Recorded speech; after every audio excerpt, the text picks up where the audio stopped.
instructions, you're supposed to stand next to him and just... Well, no, there's two things that we do. One is the slate, Okay. which has to be in front of him. Okay. And then I'm standing next to him after that. I'll show you what we do. Why don't I just slate it? Go ahead. Okay? Yep. You just let me know. I'll turn around and look at you. Tape is rolling. Okay. The date is October 23rd, 1995. Liberator Paul Parks. Interviewer Naomi Rappaport. The city is Boston, state Massachusetts, country USA, and the language is English. Okay. No. All right. You are? Hey. And when I get back, the formal interview does not start until after that. This Okay? is rolling. Go ahead. My name is Naomi Rappaport, and today is October 23rd, 1995. I am conducting an interview with Liberator Dr. Paul Parks in Boston, Massachusetts.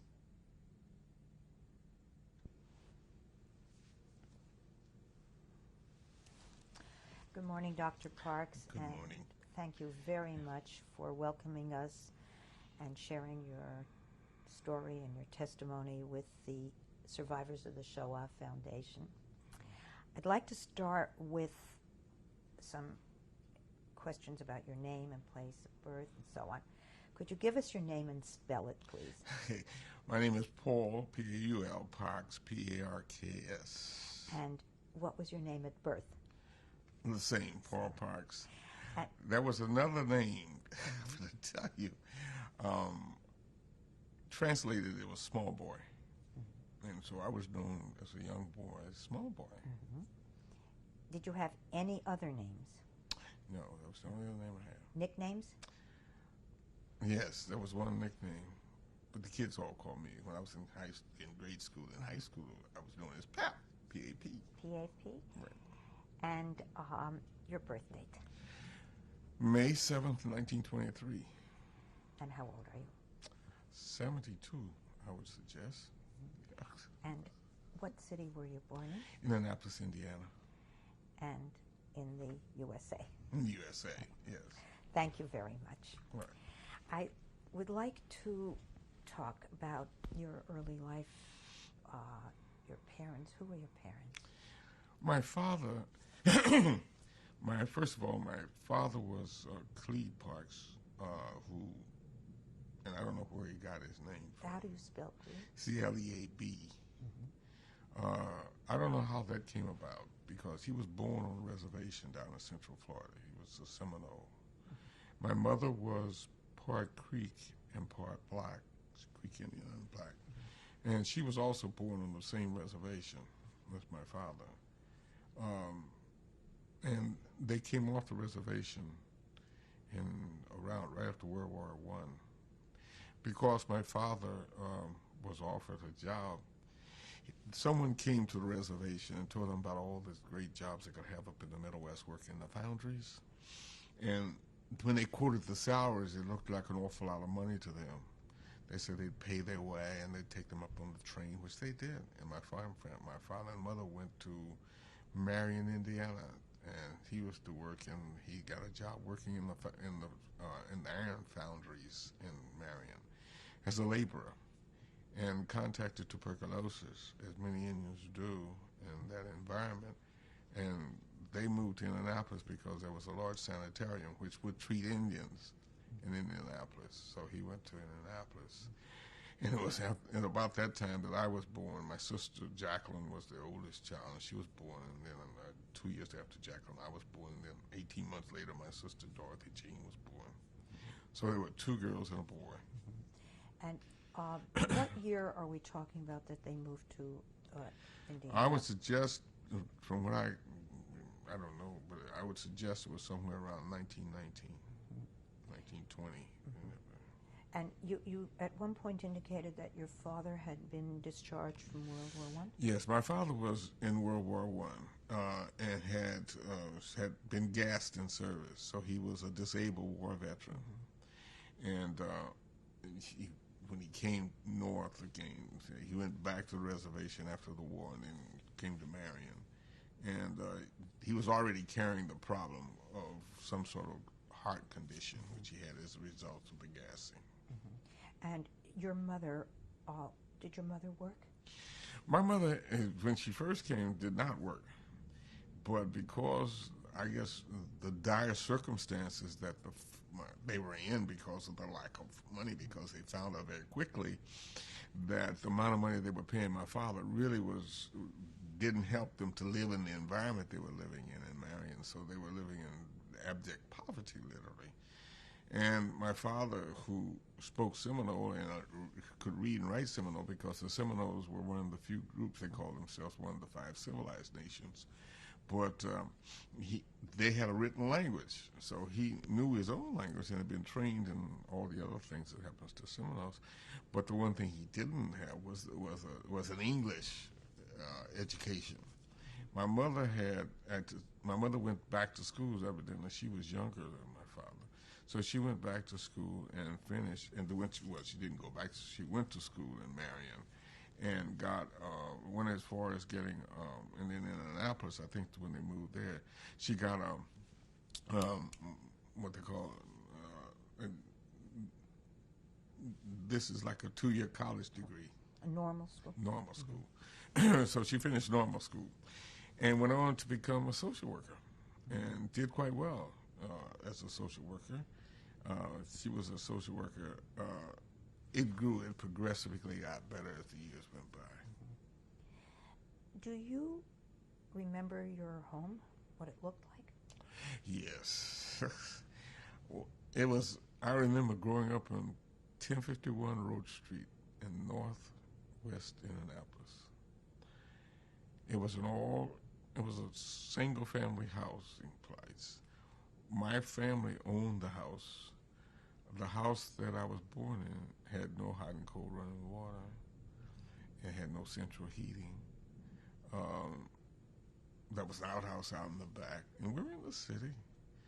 And I remember one of my mother's objectives were, I can always remember her saying how she was going to get the house a bathroom and a kitchen with a kitchen stove, a gas stove, and a refrigerator, and all those things. And she accomplished that. It was a big thing for her, and she did it over a period of time. My father just wanted to hunt and fish. He really did. That's all he knew.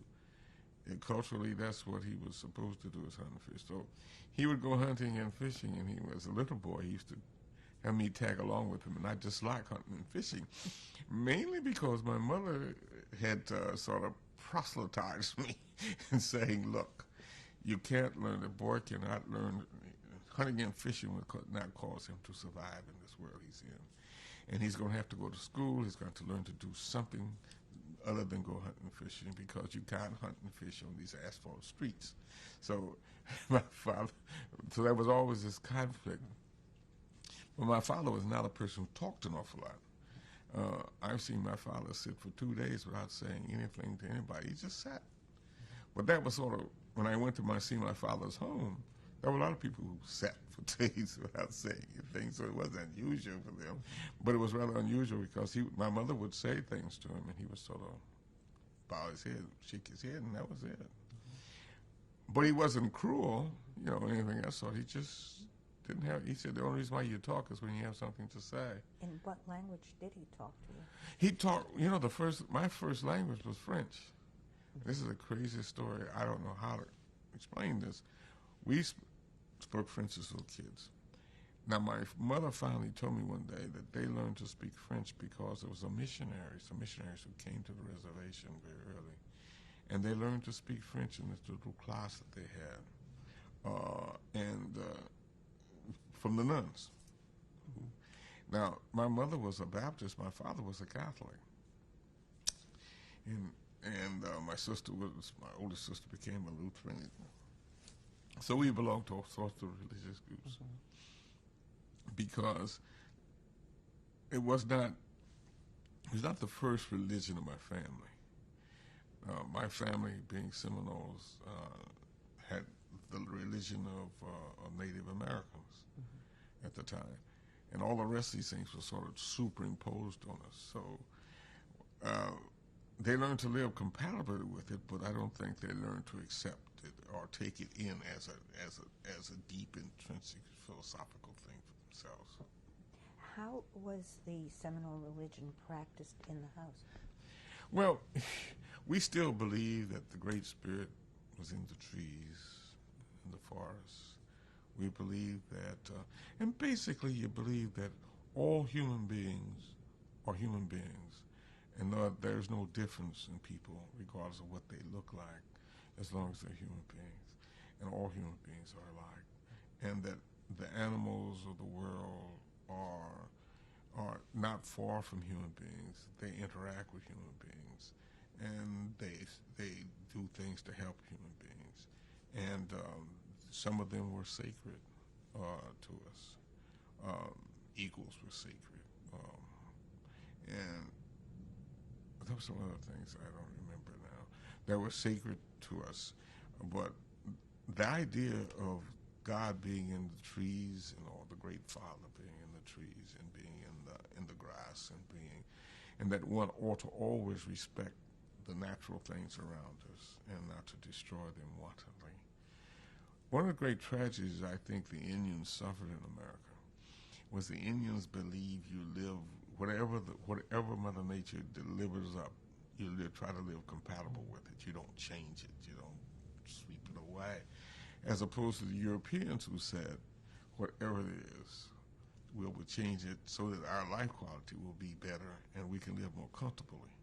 And I think that was the great schism between the American Indians and Native Americans and the whites who came in from Europe. As a Baptist, which you said you were, was there much conflict between the religion, the Seminole religion that you were practicing at home and the church? I guess it was. My father would never go to church. My mother used to try to convince him to come to church with us because she would take us. And I think the reason why we were Baptists wasn't because there was a basic ideology called Baptists. What happened was the church was in walking distance of our home. And my mother used to walk us around the corner because we had no transportation other than walking. So my mother used to walk us to the church, which was in our neighborhood, and it was a Baptist church, and it was a church in the basement of this because they never were able to get the money to build the church above the basement. So we used to go to this little basement church. But my father refused to go because he saw it as being very sacrilegious for him to come to this kind of religion, and he just wouldn't do it. To get back to the house Yes. in which you lived, how large was it? Let's see. There were 2 bedrooms, and upstairs, so 2-story house, 2 bedrooms upstairs, and 1, 2, 3, 4 rooms downstairs. It was and when I was a small child, we only had furniture in the kitchen and a small table in the living room, and that was about it. And we had a kitchen stove that was a coal stove or a wood stove, as the case may be, whatever you had. And it served us heat as well as cooking. Many of the other rooms in the house didn't have any heat particularly, but we used to go between them, but it never was heated. Our water was outside of the pump, and the well was outside. The area, was that, who lived there? It's interesting. It was a totally black neighborhood. Obviously, the police were black, the firemen were black.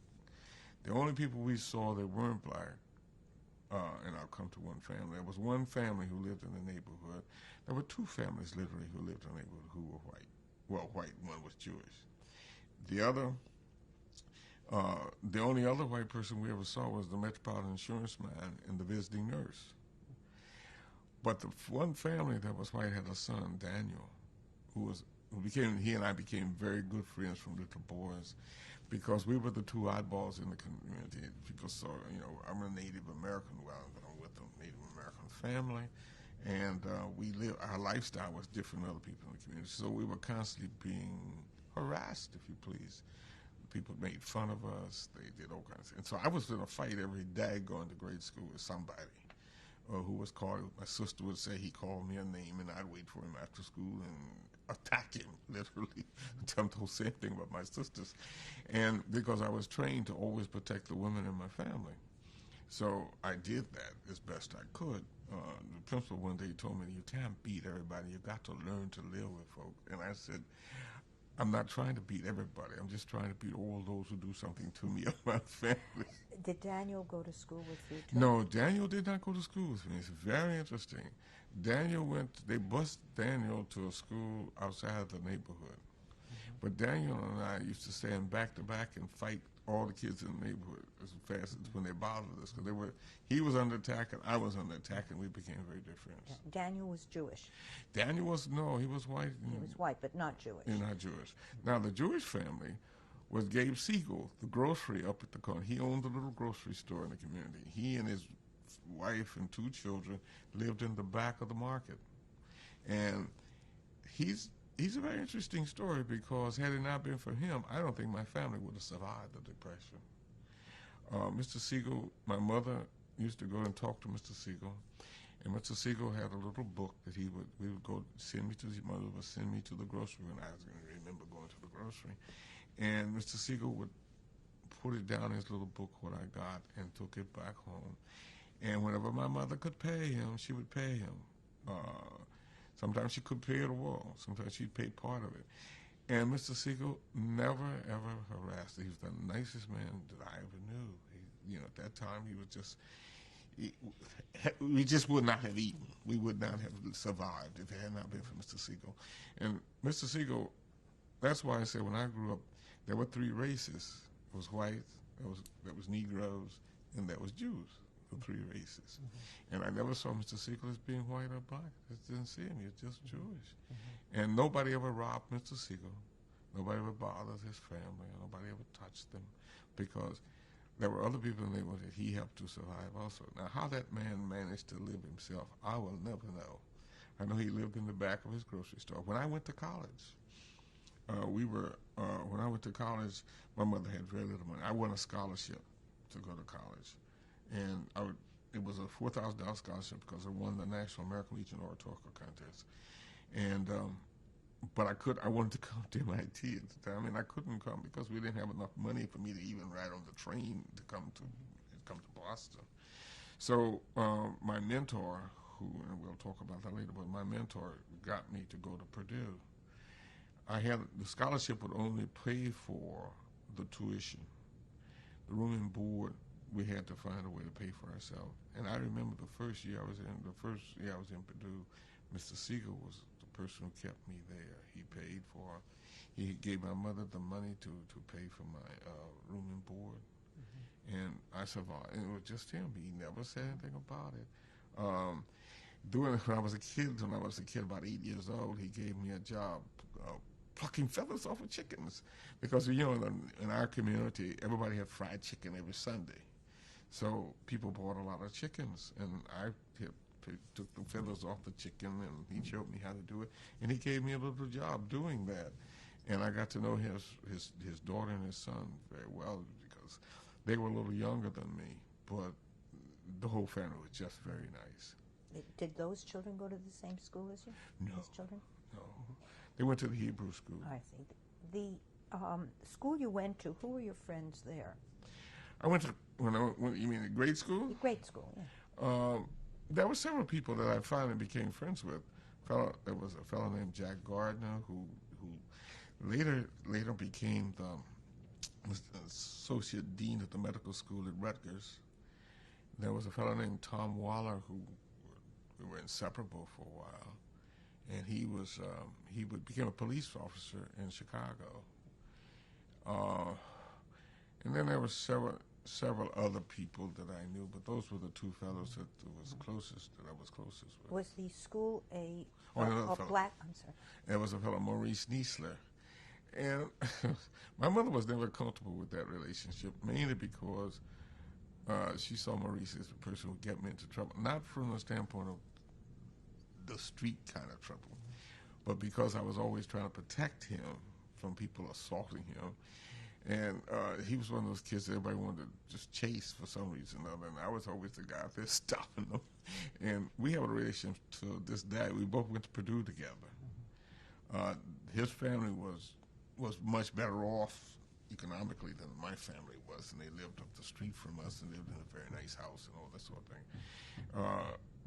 And we just became good friends. And my mother said one of our friendship was my protector. I was the protector of him. So, but it was an all-black school. All the teachers were black. And interesting enough, Indianapolis was a very unusual place because Indianapolis had integrated schools. It was a black community that asked for segregated schools. And the reason why they wanted their schools to be all black is they wanted a place where the people who they were getting, who were going to college, could come back and teach in the schools. So our teachers were black, our principals were black, even our superintendent, deputy superintendent was black. So all of our education that we saw was all black folk, all the way through high school. I just want to go back to your father for one moment. Did he work at all at anything? Yes, my father worked at several things. First of all, when he came out the Army, they trained him to be a tailor. I don't think my father was ever the best tailor in the world, but he had a little shop for a while when he first came to Indianapolis while he was recuperating from his tuberculosis. He had a little tailor shop. Now, my mother always felt that was the wrong place because she felt the lint from the clothing would exacerbate his tuberculosis. And it finally got sick doing it. But he did that. And then when he closed this little tailor shop, he was a chauffeur for a very wealthy family. In the Lilly family, which is still around, the Lilly pharmaceutical house. And he's also a banker, someone who's president of one of the banks in Boston. In Indianapolis, he was a chauffeur for them. And so he used to take me with him when I was old enough, and we'd cut the grass, and I would help him cut the grass at these various places. And your mother continued to work as a social worker? My mother, at that time, was just beginning her work as social worker in Minnesota, and she was working at the welfare office. And the welfare office in those days was different than it is now. What they did mostly was they provided the clothing for people who couldn't afford the clothing during the Depression. So she was working at the place where they gave out the clothing for the people who couldn't afford to buy clothing. What was life like on the streets? Was there much diversity on your street in terms of friendships, games, interests? My family, there was one person across the street from us, a woman who was a teacher in the public schools, Mrs. Washington, who my mother talked to periodically. But we had very few people who came to our house to visit and things of that sort. We were sort of the outside group, so there were very few relationships on a personal basis between my uncles, my mother's brothers, two brothers, and her sister all moved to Indianapolis. And my father's brothers and sisters, several of his brothers and sisters, moved to Indianapolis. So that was pretty much the relationships that we had was a family relationship because the people in the neighborhood, we just very seldom. There was one, I don't know how we got to know him, but there was another man who my mother and father got to know from somewhere who was from India. And he used to come and have dinner with us on Sunday many times. And he was a very close friend of the family. But that's about the only person. The kids we knew, I got to know a lot of the kids because at some point, I got to be a part of a gang, I guess is the best way to describe it. And I became the leader of this group of teenagers and early teens, which was finally broken up by the police and by some people at the high school. Finally broke us up, but I was involved in that for a while. And I think the only reason why I was a part of this gang was because once again, it was a way in which I was able to survive in a community where it was very hostile toward us. But once I was here in the gang, nobody bothered me. The kids left me alone. What kind of books did you read as a kid growing up? That's interesting. Now, the one thing I did, my mother, when we were very small, she would take us to the library. We'd walk to the library, which was about 5 blocks away from my house. And we would get all kinds of books. I think one summer I must have read 50 books. She just kept us reading. And that's how I learned about the rest of the world. I could get, it was a beautiful thing to do. I could read a book and go off to England. I could go off to Europe. I could go off to Africa. I could go off to a lot of places. I could dream of myself being a part of the French and Indian War. Whatever I was reading, I had this great ability in my own mind to place myself as a little boy and daydream about my role in all these kinds of things. How about newspapers? My mother always had a newspaper coming to the house, but she'd buy it. But we always had two daily papers. It was a morning and evening paper, because she said that that's the only way that you'll ever learn about America and about this country we're in is to read. Mm-hmm. And so we had the paper. And my mother used to tell, as a little boy, she said, I learned every state in the Union. I learned the capital of every state. I learned the total presidential cabinet. I learned the president. I learned all of that. And I had to do it because when I get up in the morning, come downstairs, she would ask me a question. Mm-hmm. And the thing that our family did, which was also we would all go to my grandmother. My mother's mother was there now. We would all go to my grandmother's every Saturday. We'd get dressed and go to my grandmother's, and we'd debate issues all day long. They'd just stand there and somebody would raise something, and when they'd finally get something everybody turned on about, we'd discuss it all day. The little kids and everybody used to step up and discuss. And your sisters were as involved as you? All of us were involved. Everybody. All of us read. All of us did those kinds of things. So culturally, it was amazing. I always said that I was poor. I was without money, but I was never poor in spirit. Tape is rolling. Tape 2, interview with Dr. Paul Parks, October 23rd, 1995. When did you decide that you wanted to go to college? It was never my decision.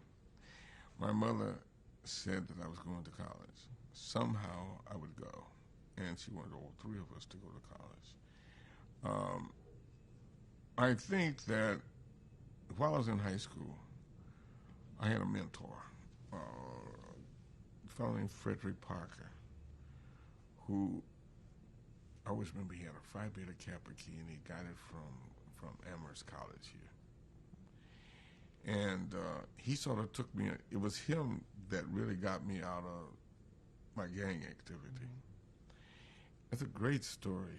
I was slaughtering around the school. I had picked up all the habits of the gang. I wore my coat over my shoulders, and I had a hat on, and I would sort of walk through the halls, sort of in command of the world.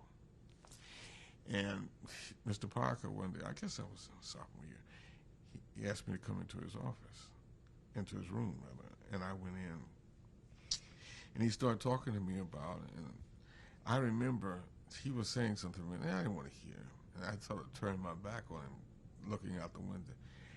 And I remember going up against the blackboard, because he hit me, and I went up against the blackboard and bounced off, and he said, I need your attention. And he said, let me tell you something. Don't you ever come in my room again with your hat on, and don't you ever turn your back on me.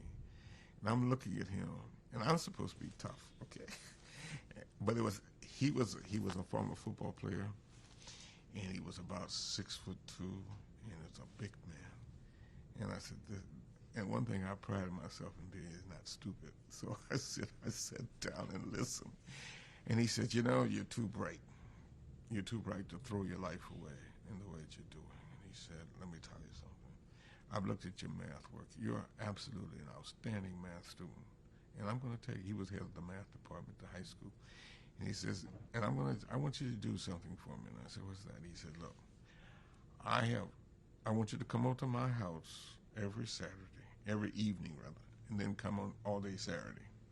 And here's what I want you to do. I want you to come to my house. I want you to clean. I'll give you a job cleaning the house, babysitting with my kids, and my children who were small. And on Saturday, you help my wife do a general cleaning of the house every Saturday, and I'll pay you.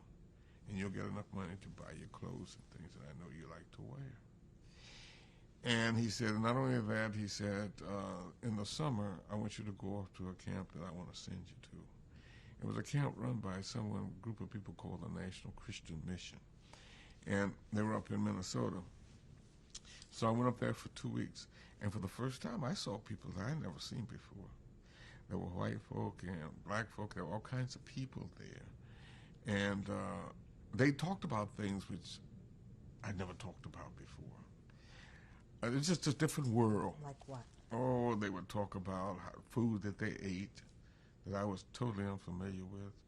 They talked about games that they played, which I had no idea what they were. They talked about things like them going to school and wanting to go to college and all the things that they wanted to do, and that was all foreign to me. The whole thing was foreign to me.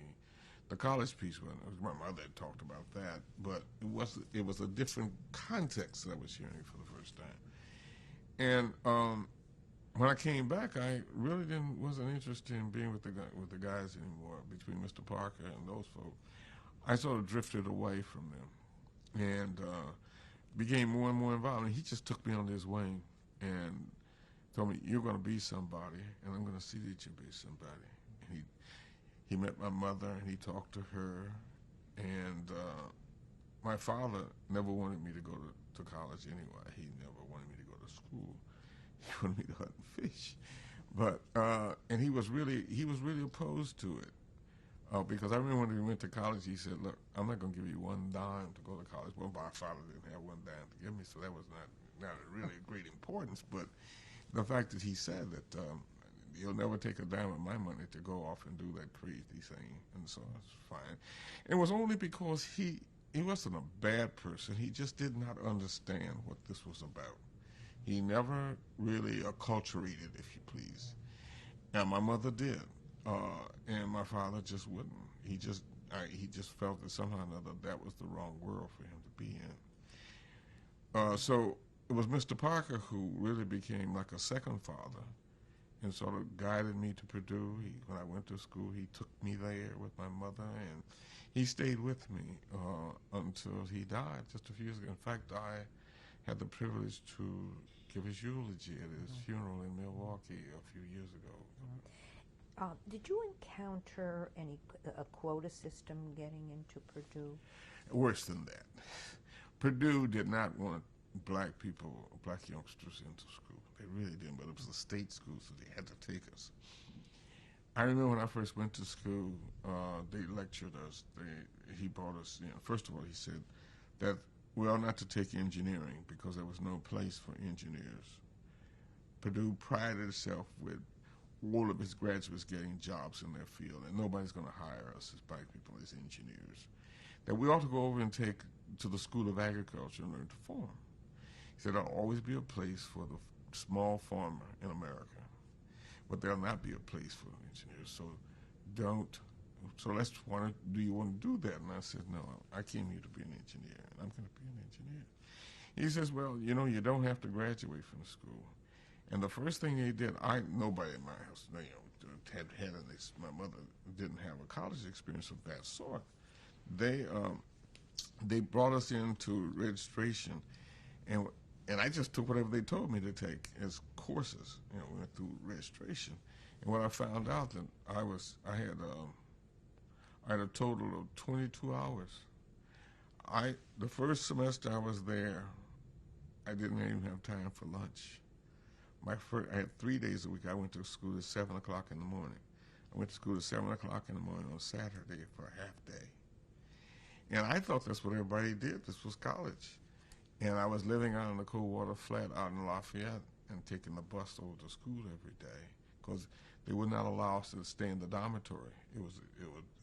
Black kids could not stay in the dormitory. And Lafayette had a regulation that said, West Lafayette had a regulation that said that no black person it was in everybody's deed, that no black person could even occupy the house as a guest overnight in West Lafayette. So we went back to Lafayette, which was across the Wabash River. And I lived in, there was a small black community of about 300 families. And I lived when they used to, they rent rooms to students. And so they rented this room to me and several other students. We were staying at this How man's many house. black students were there in your class? I never had one in, there was only Maurice and I were the only ones in that particular class in civil engineering. There were altogether about 15 black males and two black females who were in the school at the time I was Of there. engineering or of the whole school? Oh, the whole school. Whole school. Yeah, whole school. There were 8,000 engineers. About 3 of us were engineering students. The rest of them were School of Science and Home Economics. And What year are we talking we're about? talking about 1941. And the president called, I mean, the dean of engineering called us in and told us that the other thing he wanted to impress upon us, that if we dated a white female while we were on campus as black males, it would be immediately expelled. But that was against the university regulations. What about the white female? No, she wasn't going to get put off. It was just us. And you know, you want to hear a great story? I went to the bookstore and we were doing all the things we were supposed to do. I put my little freshman green beanie on, and I went to the bookstore to buy my books. And this young lady, I always remember her name was Jean Ostrander. She was the beauty queen, the campus beauty queen, and everybody. She was sort of the person. And I went to the bookstore, and suddenly she ran up and put her arms around me and said, "What are you doing in here? You're going to buy books?" And I tell you, I froze. I just knew I was through. That Purdue was going to put me out of school. This was it. I tell you, I knew. I said nothing to her. I just looked at her, and just sparked fear. What was my mother going to say if I got kicked out of school? This would be awful.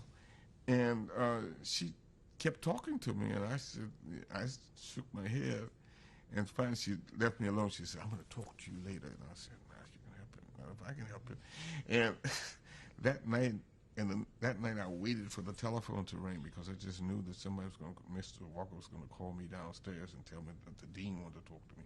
I just knew it. I don't think I slept that night. I was just so sure that I was getting pulled out of school. But it didn't happen. Nobody said anything about it. And but we never had dates, the fellows in the school. It's just impossible. We had nobody to date. If we were all 18-year-olds. Yeah. What about the just an intellectual or friendly relationships with other people? Were you all with each other, just the black separate community? Well, there were some people living in International House. I didn't live in International House, but that was the only place where there was any black students living. The International House was blacks and Jews. That was the international community.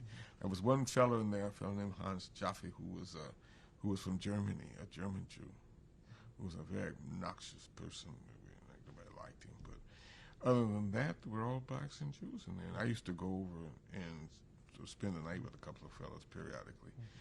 But the university owned the land and owned the house, and that was the only place where blacks really lived near the campus. This being 1941, how aware were you of, number one, anti-Semitism within the community in which you lived, and what was going on in the world? I didn't know. I knew about anti-Semitism from my mother. I don't know, she became very interested in the Sacco Vanzetti case during that time. And somehow or another, she got involved with in the anti-lynch movement. And so she was aware of all these various vignettes that have been going on in terms of people. So she was the one who told me about Mr. Siegel was a nice man, but in our community he did. But there were some people who didn't like him because of being a Jew. And those kind of things I knew because she told me about it. On campus, I didn't know there was a couple of Jewish fellows that we met in the house. I never really thought about it, except for the fact that blacks and Jews stayed in the National House. My understanding was there were Jews, and there were couple of Jews, I shouldn't say many, a couple of Jews who lived in the dormitories, but they said there were very few. But it never really occurred to me that they were being discriminated against by them not living in the dormitory. I thought about so many of them in the national houses. Well, they don't want to live in it. But it never occurred to me to think about that. The first time I really knew anything about what was going on with Jews, I read Berlin Diary by William L. Shirer. And that was my first introduction to the real serious anti-Semitism. There was also a case, I shouldn't say it, because there was also a book that my mother had me read about some Jewish fellows who had, a Jewish author who written a story about some people in the South who were Jews who had been discriminated against. She had, with my mother, had talked about a lynching that had occurred in Marion, Indiana, where 3 black fellows had been killed. There was a lynching in Annapolis that nobody really talked about. They hung a black fellow to the Catholic Church cross up near my house, and I saw him. But so we knew about segregation against blacks because we never came out of our community. I never went downtown to the movies. I never went downtown. None of that. All that was off limits to us. We had our own movie in our own community, a little movie house that we went to. This was in Purdue or in Annapolis. Purdue had the same problem. But Purdue didn't have a special place. Purdue, for instance, Purdue had one elementary school that was all black, and that was the only school that black kids went to at the elementary level. Yeah. But they went to Lafayette Jeff, which was a major high school, but the high school was integrated because there weren't enough black kids to build a separate school for them, so they went to school with the white kids. Except that they didn't, if we went to the movies, we had to go up the back way and sit at the balcony, the second balcony, because we couldn't sit anywhere else. What about aggressive activities against blacks? Were you personally ever well, when I was a young teenager, I went down, and I remember once downtown, I was attacked, chased by a group of white boys. But my mother had told me not to be downtown, not to go downtown at night. And I was about 15, I went down. Well, I actually took what had happened was I took my sister sang, and she was taking voice lessons at downtown at some place where she was taking a voice lesson. So my mother always had me go with her, and that's my oldest sister. So while she was taking voice lessons, I decided to walk around the circle downtown in Annapolis, which was right around the corner. And these white guys told me they could get out of here, that sort of thing. And I ran back over to the place and got inside and escaped them. But that was the first. And then I remember I got some kids. We were walking somewhere out near the fairgrounds, and there was 5 of us then. And these white kids stopped us, and we got into a big fight with them. And that was the only 2 times I remember that I had to enter. But I did it, interesting enough, by the time I was a junior in high school, I was on the debating team. And the only activity, all of our athletic activity with other black schools, high schools, it was Gary was a black high school, Evansville had a black high school, Cincinnati had a black high school, Dayton had a black high school. So that was where we had our competition with those various schools, except for debating. And as debating team members, we debated all the white schools in the county because there was nobody else to debate. And there was some kind of relationship built between our principal and those other principals that allowed us to debate. So I did have, in high school, the interaction with white kids in the debating team. And we used to debate all the time with them. Do you remember any of the topics you debated on? There were most of the things we debated around were Americanism. How to be a good citizen. Talked about also about building a nation. And we talked about issues such as during the Roosevelt administration. It was about, and we would talk about things that had happened in terms of issues that came out of the Roosevelt administration, Social Security, welfare, public housing, all those things we were debating, and most of it came out of the Roosevelt administration. What was your knowledge of the war in Europe at that point? Very, I think it was, except as I said, reading Berlin Diary, it was non-existent. It just never occurred. We just never knew. The first time I remember Pearl Harbor Day, that was my first semester in Purdue. So at December the 7th, we were at International House, and I remember I was playing cards with some guys, and all of a sudden, one of the young ladies one of the black young ladies, Naomi McElwain, came running in the room talking about they just bombed Pearl Harbor. And we immediately said, Pearl Harbor? What the hell was Pearl Harbor? And nobody knew, except this crazy German nationalist. He knew where Pearl Harbor was. He told us where Pearl Harbor was. It was in Hawaii. So I said, well, anybody want to bomb that? And we sat there talking for a while. And, it went on about the war. And then we kept saying, you can ignore if you want to, but all of you guys going to be in the war because this is the start of a war. And I said, oh, who knows what's going to be a war? What about Hitler? I knew about Hitler because when we went to the movies, they'd always have the news. And, they had the March of Time was one. But they always had the mood. And we saw him. We knew about Hitler and his movement into the Low Countries and the Rhine and all those sort of things we knew because we saw him in the news. But it was sort of remote from us. If you live in a black community at that time, that was just white folks doing whatever they're doing, and it had nothing to do with us. And except my mother said that we should watch anybody who talks about conquering everybody else. And sooner or later it'll fall at your feet, and so we have to think about it. And she was the one who kept telling me, you don't ignore it, and don't ignore people like Hitler. And anytime you see anybody acting like that, you be opposed to them. When did you get into the Army, and how? Well, it was at Purdue University. I was in the last of 42, first of 43, I think, the last of 42.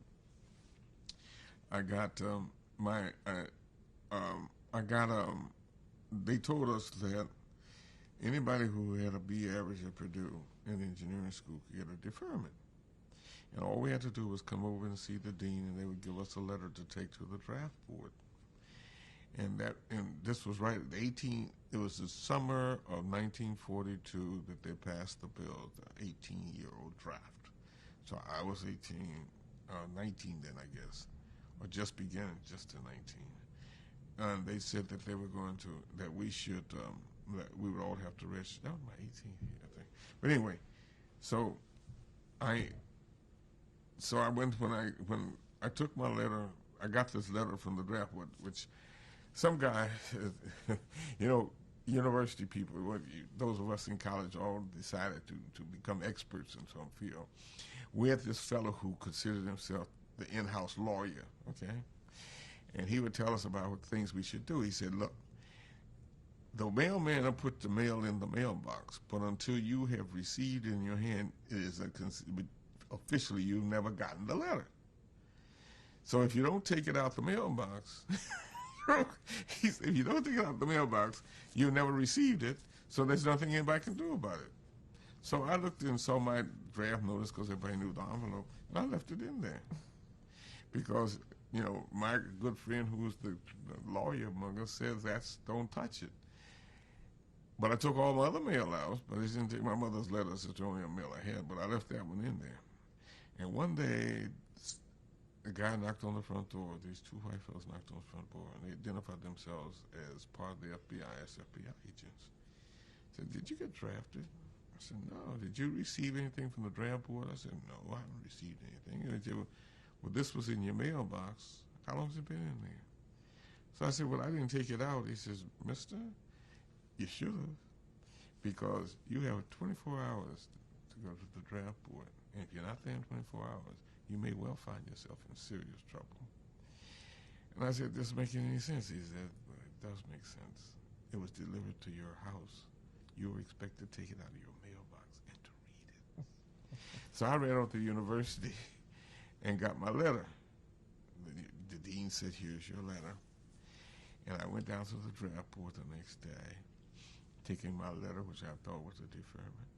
And that's the first and last time I've ever taken a letter about me to anyone without reading it. I handed this man the letter, and he said, son, you're in the Army. I said, why? He says, because universities recommend you be drafted immediately. Why do you think they did that? Oh, I know why they did it. Because I had been working to try to change, to integrate the dormitories. I caused him, he figured it cost him a lot of trouble. So I went to see the dean. I said, look, you said if I had a B average, you wouldn't be drafted. He said, but I think you have to be drafted right away. And I said, why? He said, because you caused us nothing but trouble. He said, you're always out here trying to bring about change in the university. You know what the rules were, and you kept trying to violate the rules. And he said, I think by you going to the Army, you'll mature and grow up, and you'll know how to live in this country. And I said, I'll be back. He says, well, he said, a lot of people go to the war, and they don't come back. So I said, I will be back. I promise you I'll be back. And he said, well, I'm not sure of that. But anyway, and I said, you know something? You stay here. I'll come back to see you. And I went to, that's how I got drafted. And I went down to the draft, went down to the place for the receiving area. And they took us and made me go in, and it was in Fort Benjamin Harrison in Indianapolis, which was right on the outskirts of Indianapolis. My mother took me out there, and I had my bags and stuff, and they told her to take everything back, and that when she should come back the next day and she could take the clothes I had on in a couple of days because they were going to issue us uniforms. And then suddenly I realized I was again in a black world. We had our part of Fort Benjamin Harrison was where all the black folks were. Fort Benjamin Harrison. Harrison, yes, named after a former president. You know that already, so I should tell you that. But anyway, it was Fort Benjamin Harrison, and we were in the black part of Fort Benjamin Harrison.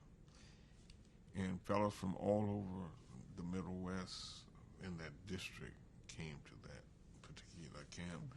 And I met a lot of fellows who were from other cities in parts of Kentucky and Michigan and all who were at the camp.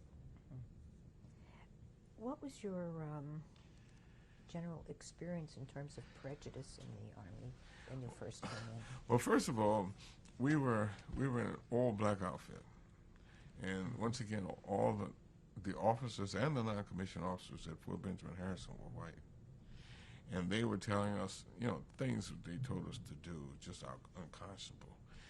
One of the fellows from Louisville, so they were telling us to do right. And we said, look, we're not going to work until we get a uniform. I'm not going to work in my clothes, in my suit. Now, if the Army wants me to do these kinds of things, and they want us to scrub the floors and all that sort of thing, I said, so I'll do it till we get a uniform.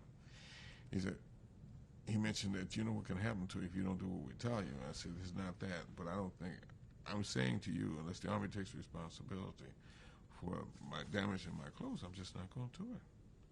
He said, we can put you in the guardhouse, says you can do anything you want to, but I'm not going to do it until you issue me a uniform. If I'm in the Army, then you issue me a uniform, and I'll do everything you tell me. None of them had uniforms? None of us had them. None of the black soldiers at that point had them. They said that they would give them to us in a couple of days, but they left us alone after that. And then about 2 days later, we had to march through, and they gave us uniforms. Stand by. Take 3, interview with Dr. Paul Parks, October 23rd, 1995. How long were you in, actually, where were you in basic training? Okay, what happened was the system was this way. At some point, we went through, at Fort Benjamin Harrison, we took all those basic examinations. We took the examinations, the academic kinds of the psychological examinations. All those occurred at Fort Benjamin Harrison. When they got through with those, now in retrospect, I know that they use those examinations and our background and experiences, whatever we were, to make a judgment about what branch of the service they would send you to, and also to what camp they would send you to. So what happened was they talked to me about being a draftsman, because I was in engineering school and I had taken drafting and things of the sort. And they finally, one day they called us all out, and they had trains all over the place. They told us to pack our bags, and we came out. And at that point, they gave each one of us a number, and the number related to a train. And when they got through, all of us was on a train going somewhere, and we happened to be going to, the group I was with was all going to Camp Lee, Virginia, which was down in outside of Richmond and Petersburg, Virginia. And now they put us on trains, and what happened was the train, they told us later, I was talking to one of the people who ran, one of the conductors, he said they were taking us over a lot of unused tracks so they wouldn't bog down the commercial traffic. So we went all the way down from Fort Benjamin Harrison across Cincinnati, and in Cincinnati, the guy told us now they had all loaded the black soldiers up in the front cars. And I always wondered what that was about. When we went to Cincinnati, he told us this is the reason why we did it, because we're in the South now, and you have to ride on the first car. All black soldiers ride on the first cars, and the white soldiers ride on the back cars. And you finally learn why, because they weren't air conditioned. And on a summer day, on a day you open the windows, you're getting cinders. The black soldiers were getting cinders. You know, our uniforms getting all dirty. But what they told us to do, at some point, they told us to pull the shades on the windows. And we wondered, what's this about? And when I looked, I peeped behind the shade, knowing me. I peeped outside the shade, and there was these guys standing on the shade with these rifles and shotguns who were standing on the platform as we went by. And I asked the conductor, what's that about? He said, well, you know, we've had several black soldiers shot on these trains because they shoot at black soldiers when they see them. That's why they had us pull the shades so they wouldn't know that you were black soldiers in these cars. Who were the people shooting? No white folk. I mean, just ordinary people? Ordinary people. They were just, you know, they would come out of the hills of Kentucky, I guess. And Did the fact that you were a college student determine where you were sent and what branch were you in? I was sent to the Quartermaster Corps at that time. I think it did. I think that they made a judgment that I would go to the Quartermaster Corps because of my educational background, and they wanted to train me to be a draftsman. They said. When I got to Camp Lee, however, Camp Lee did not have black soldiers becoming draftsmen. So Camp Lee decided they would train me to be a motor machinist, because I had, somewhere in the end of my college, there was a program that Roosevelt had, the National Youth Administration, NYA. My mother got me into the NYA, and I learned to be a machinist. That was what they trained me as a kid. I learned to, you know, at the end of between the time I finished high school and went to college, that summer, they were training me to be a machinist. So I had mentioned that in my when there was question about my background. So they sent me up to be a motor machinist, and they were training me to be that after my basic training. This was in the infantry? No, it was the Quartermaster Corps. Quartermaster Corps. Yes. So what happened was, when I got to Camp Lee, the 11th and 12th Regiment was for black soldiers. They were all the way. These lined up from 1 to 11 and 12 were the areas, and each one of the regiments. So we were at the tail end of all the regiments. We were the last thing before you got into the woods, was the black regiments. Now, at Camp Lee, our officers were white. The non-commissioned officers were black. And that's where we started our training. And the drinking fountains were white and black. The restroom in our area were all black, but if you went down to the service center, you had to go into the black restroom as opposed to the white restroom. They were labeled on the door at the service center. So every time I went down to the service center, they had dances and all for us. But they still, even in the black area, they had white and black restrooms, and they had white and black drinking fountains. And it was always the fact the black drinking fountains were dirty. So I drank out of the white drinking fountains. So I didn't realize that they were somebody was making a record of my violations, which they called them. And this is me. So we were supposed to get on the back of the bus. The way they did that was to come up and start loading up first in our regiments, which were at the tail end. So they tell you to move to the rear because you got to move to the rear, and you can only fill up a certain percentage of the bus, and then they move the buses down to the white regiments, and they always end up in the front. So I used to walk down 2 regiments and get on with the white soldiers, and so evidently they reported that also because later on I'll tell you they knew about it. So then the first part of your basic training was learning how to do all those things like marching and firing weapons and all the Army stuff was in the first part. That was it was a 13-week program. So the first 6 weeks, or the first 7 weeks, really, was all the Army things. They taught us about gas and all the other things, the weapons, and they had all those propaganda movies about kill or be killed and all the other things they talked about. And then venereal disease, they had a big thing about that, and it shows these horrible pictures about venereal diseases and things and so on. But all of that was your basic training. Did the propaganda films indicate some of the things that were going on in Europe? Oh, yes, the propaganda things were all about the enemy. The enemy was Germany, and that we were seeing. And they talked about how it was kill or be killed. They talked about how bad the Germans were. Didn't talk about anything at all about the Germans and Jews. And as I look back on it, it's very interesting because they talked about how they'd come into the lowlands and they destroyed people. They'd taken people to France, and they took all these countries.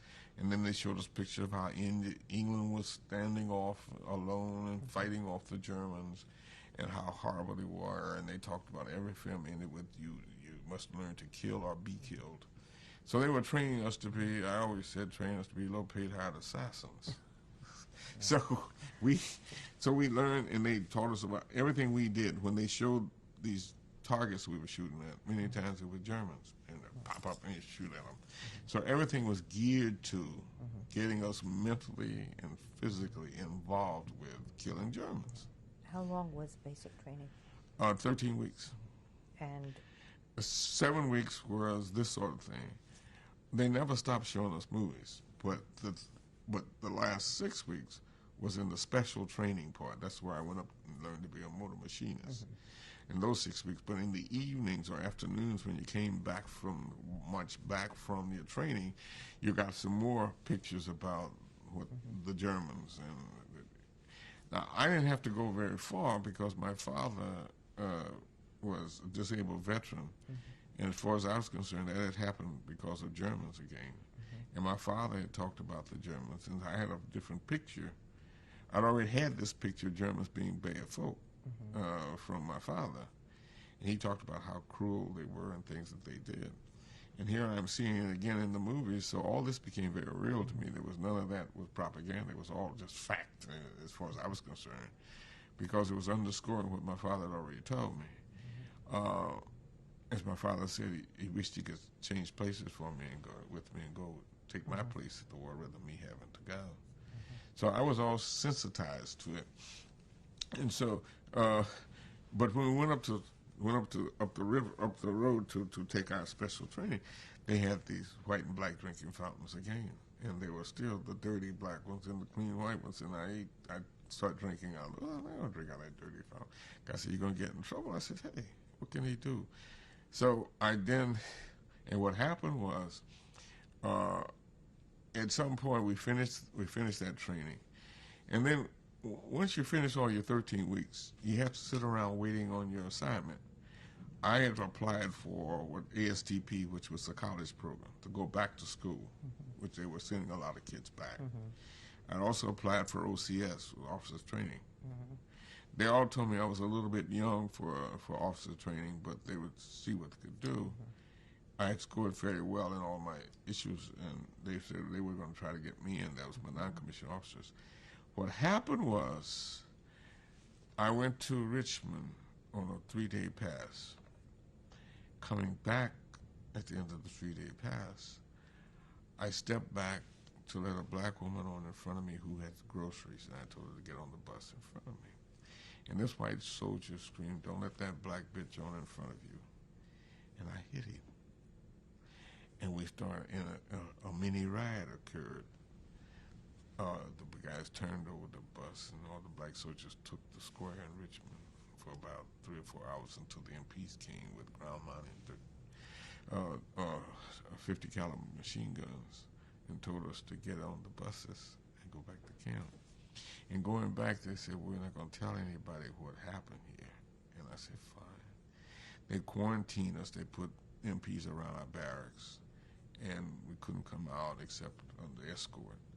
And at one point, after about 3 or 4 days of that, I was ordered to come to put on my dress uniform and go and come with these 2 MPs to the headquarters. And I went to the headquarters office, and when I got there was a fellow. They ushered me into this room. It was a black lieutenant colonel, Colonel Snowden, who's from Boston.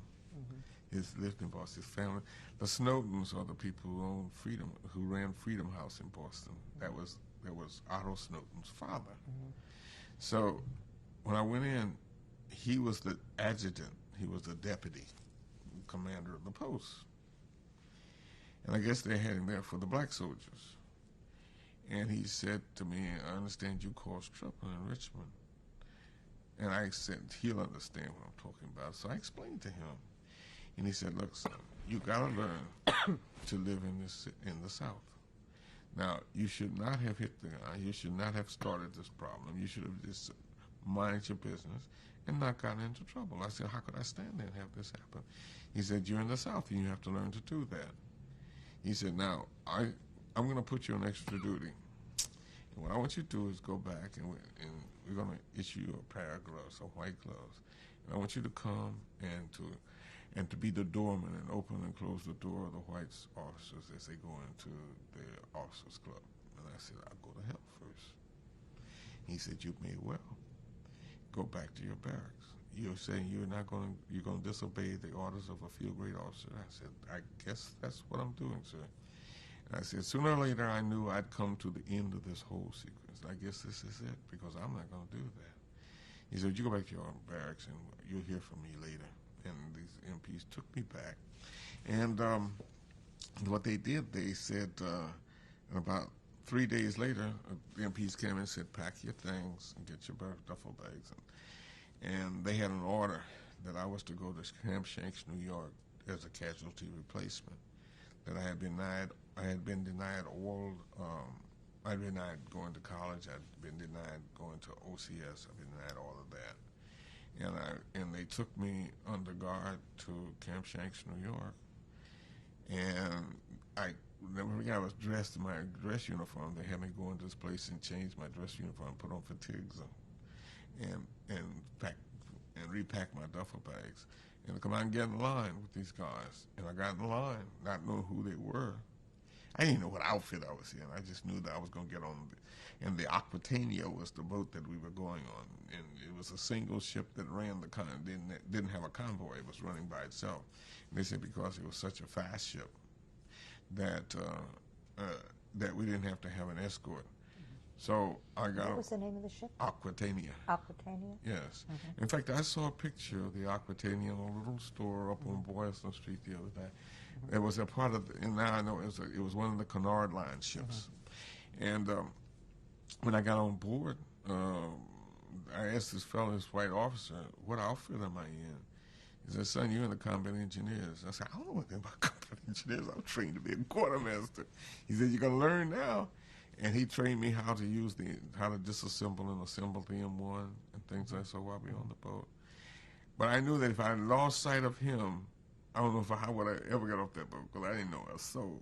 And I followed him around everywhere he went.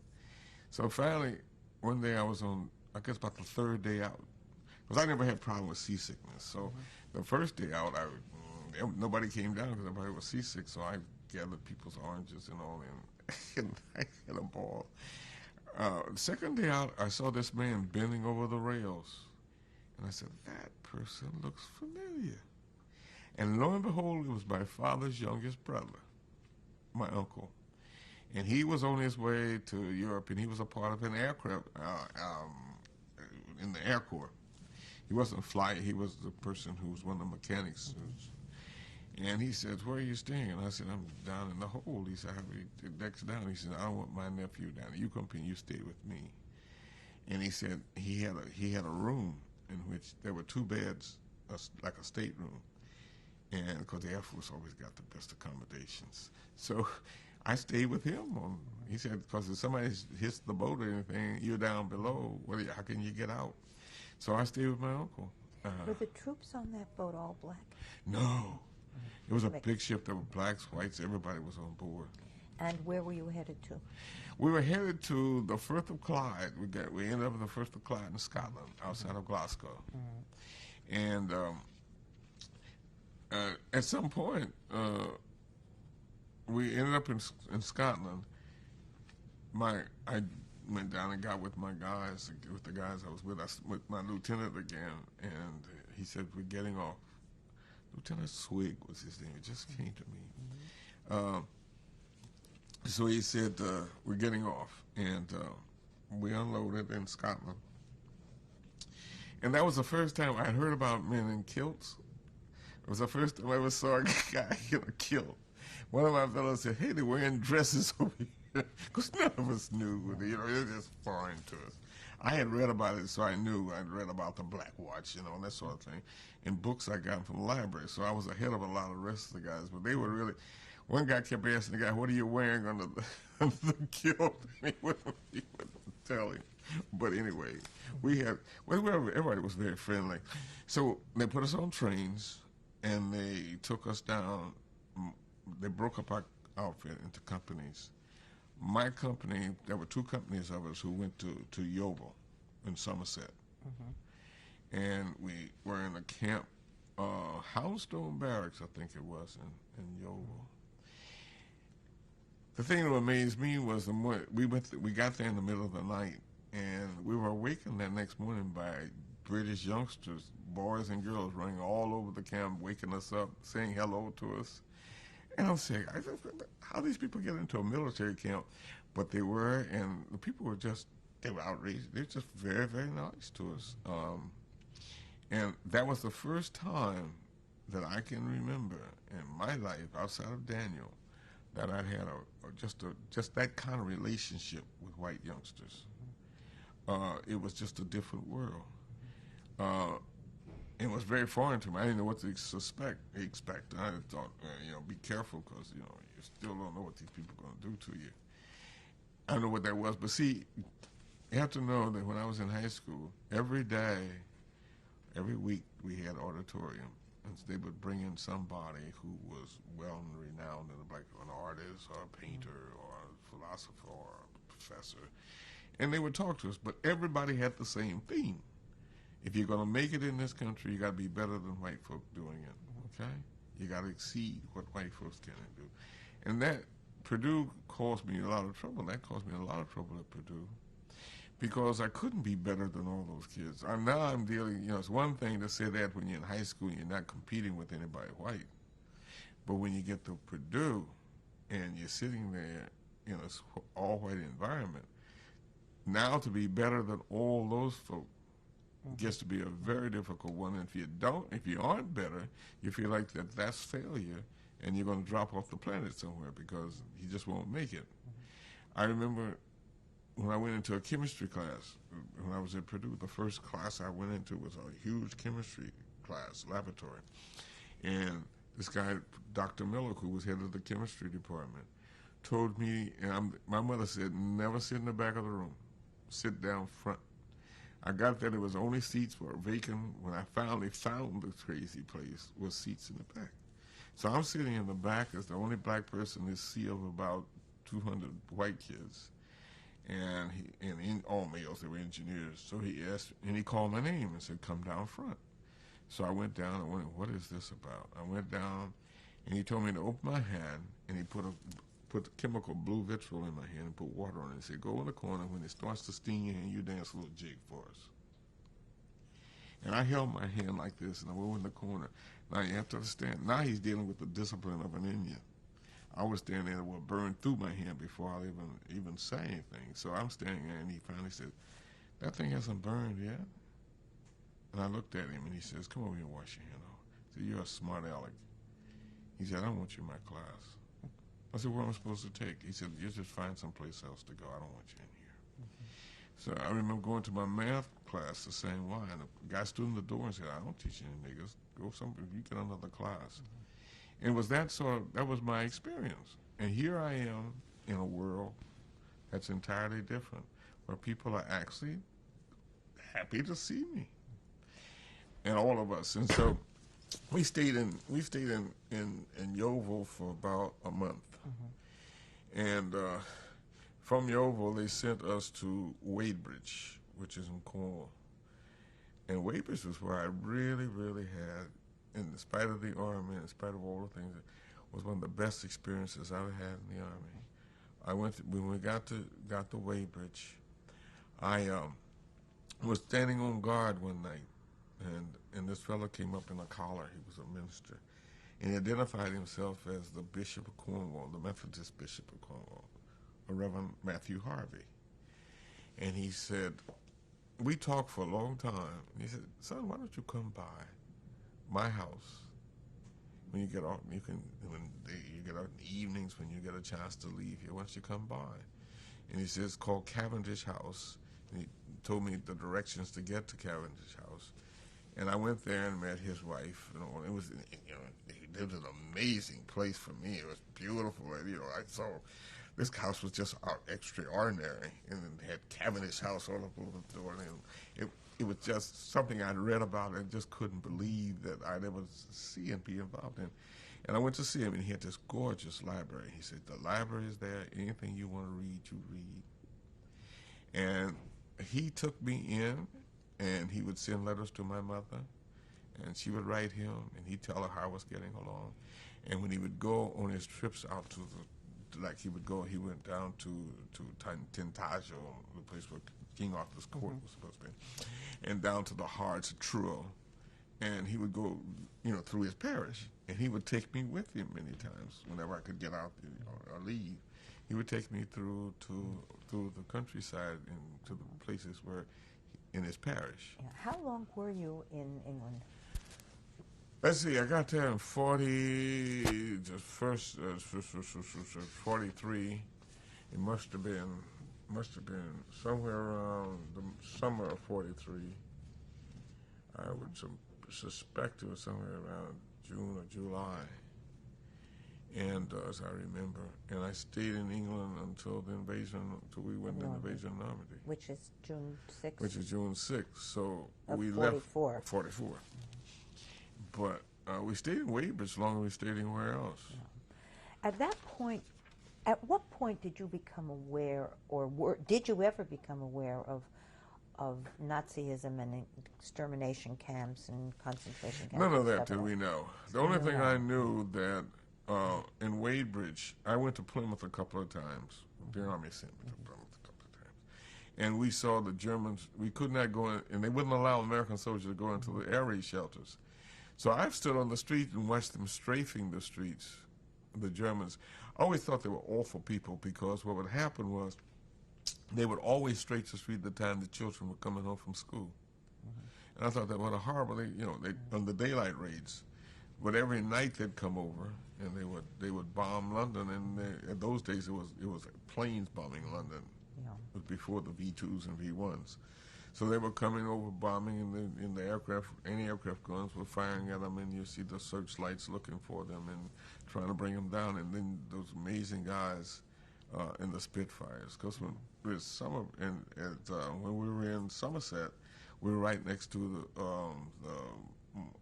RAF airfields, and those you're talking about courage. Those guys would take 4 planes and go up and attack a whole German group Yeah. coming over. They were amazing. What do you remember about the invasion itself? Okay, By the way, when you went, were you still part of a black unit? yeah, we're still at 365th. That's when I joined the 365th in New York at And Camp Shanks. Mhm. And I was still with them. And I had been progressing. At the time of the invasion, I had moved from a private to a tech sergeant because I was a platoon sergeant. And what happened was we were in Leicester, up in the Midlands. And it was in Leicester that we ran into the 82nd Airborne. And there were little race riots in Leicester. We got into fights with the 82nd. What happened was one day we had been invited to a dance, several of us, and we went to the dance, and this black soldier was coming down the steps with this young English lady, his date. When he got near the front door, we heard the machine gun go off, and both of them were killed. By whom? By the 82nd Airborne. They were riding by with their guns mounted on the jeeps, and they strafed the front of the building. And from that point on, and we had been searched before so we couldn't leave the camp with any weapons because we were searched very, very vigorously to be sure we weren't carrying anything, any weapons at all. And here these guys were shooting at our folk. And then several of them tried to stop us on the street, and we got into a street fight with them. It was just awful. It was amazing. So Eisenhower finally declared the town off limits because of these fights we were having with the 82nd.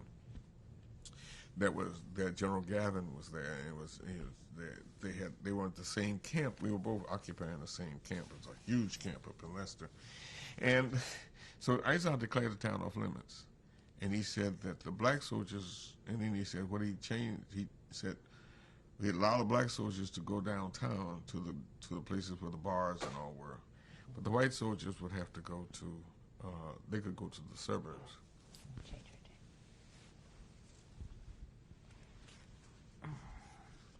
Tape 4, interview with Dr. Paul Parks, October 23rd, 1995. We were talking about Normandy and Yes. when the invasion started. I was telling you, I'll end up this with the 82nd. So Eisenhower finally said, you're going into invasion, we're going to take off. Then sent us down to the marshalling yards at Plymouth, which was the assembly area for the invasion. 82nd, they sent them wherever they sent them, they stayed there. And that's where they mounted their planes and they were taken over. And I remember seeing that morning, before we went over, that there was each one of their C-47s was pulling 2 gliders, and air was filled with them. So, and they said the paratroopers were inside the 47, the C-47s, and the glider troops were in the other one. So they were on their way to Normandy. We got on boats at night, and we were on our way to Normandy.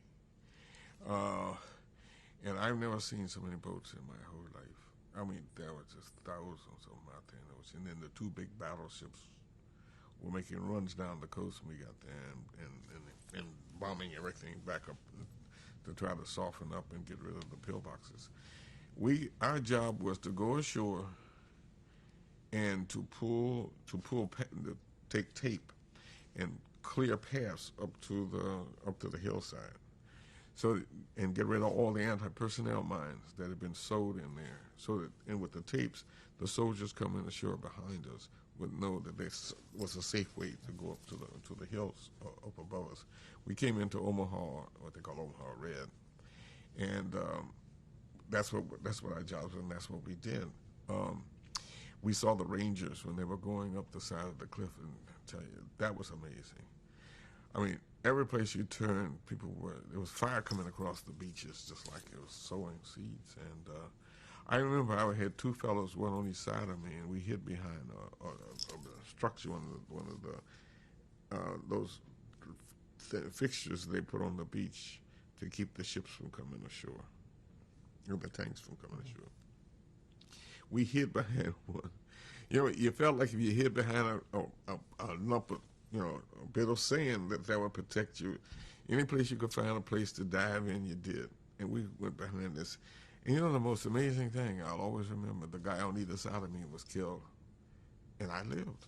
And it's just wild. You said to yourself, how could they miss me? And they got those two. But anyway, we finally got up to the assembly area that had been pre-designated, and we pulled them on. A lot of our guys got killed while that was going on because obviously they were exposed at the time we were pulling. But we lost a lot of fellows. In fact, in about 3 or 4 hours, we had lost all of our officers. Everyone was dead who'd come ashore with us. Yeah. And because white officers had a white band, a vertical band behind theirs, and we had our non-commissioned officers, we had a horizontal band. I had covered mine up just very carefully because I said, look, anybody that looks different attracts someone. And so I covered mine up with the garnish that I had on in my nets, and I said, look, and I took all my stripes off because there wasn't any sense in identifying. Everybody knew who I was. What was the route from Normandy through to near the Munich area?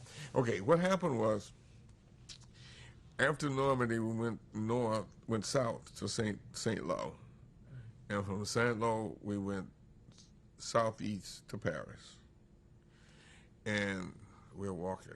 I think I walked all the way across Europe, but anyway, we went to, and we got to out of the hedgerows once we were able to fight our way out of the hedgerows, because we were, and we went to Paris, and then from Paris we went down to Bois-le-Duc, to the Meuse River in that area, and which was the area under General Patton, and that was about the time the winter was starting, and it was just cold, and we went up to Malmedy, and the Germans broke through in the Bulge, and they instructed all of us to stop every carriage, every cart, everything that was coming through, and be sure that there were no Germans in them, because the Germans were coming looking like farmers and all these sort of things, and infiltrating behind our lines. And the only thing I remember, I was in a Jeep with I had a Thompson submachine gun, and we were just running to see what we could find. We were checking our area, and I saw this 2 horses drawing this big cart. So I stopped them, and I said, they spoke English, and they spoke very beautifully. It sounded like Britishers, really. So I said, hey, and it looked like farmers. Some said, this doesn't make any sense. So I finally said, hey, how's the Yankees doing?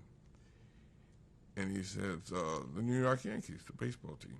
He said, have you seen anything about how they're doing, how they did this year? He said, yeah, we saw it, yes. He said something about, many times I've seen them. I've gone to our stadium in Chicago, the Chicago Yankees. I said, what? And I told the guys, Beck and one of the guys to slip around behind the thing. And I just stepped back and opened up with my Thompson submachine gun into the hay. There were 25 guys dead in there. They're all German soldiers, and they all dressed in uniform. In German uniform. Yes, they were slipping around. They was trying to slip through to get in the back. And the only reason why is that 2 things stopped me. Was one, because of he spoke English so well, and the other one, he's talking about the New York Yankees. When did you get to? What was the process, and when did you get to Munich? That's what I was about to say. We left. Once the Bulge was over. We moved to Aachen. They went to Aachen, Düren, Euskirchen, and Cologne.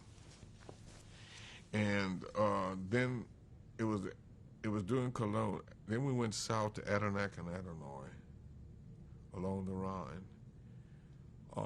It was during that period that I was asked, well, it was really after that, because we went over into central Germany. And at some point while we were in that campaign, was getting near spring, as I remember, I was told to go down to Munich to teach these guys a group. It was a new mine that Germans were using, and it was a plastic, non-metallic mine. And they told me to go down. I had learned how to do this, and I was deactivating them. And they said to go down and train a group of engineers who were down near Munich on how to deactivate the new mines. So that's where I took off with. I took off with a whole bunch of mines I had the fuses in my pocket, but a whole bunch of mines in the back of my Jeep. And Who went with you? I had one fellow with me, my driver, and the two of us were going. And we picked up an officer along the way, a white captain who bombed a ride with us. And he said, "What's this back here with me?" I said, land mines." He said, "Stop the Jeep."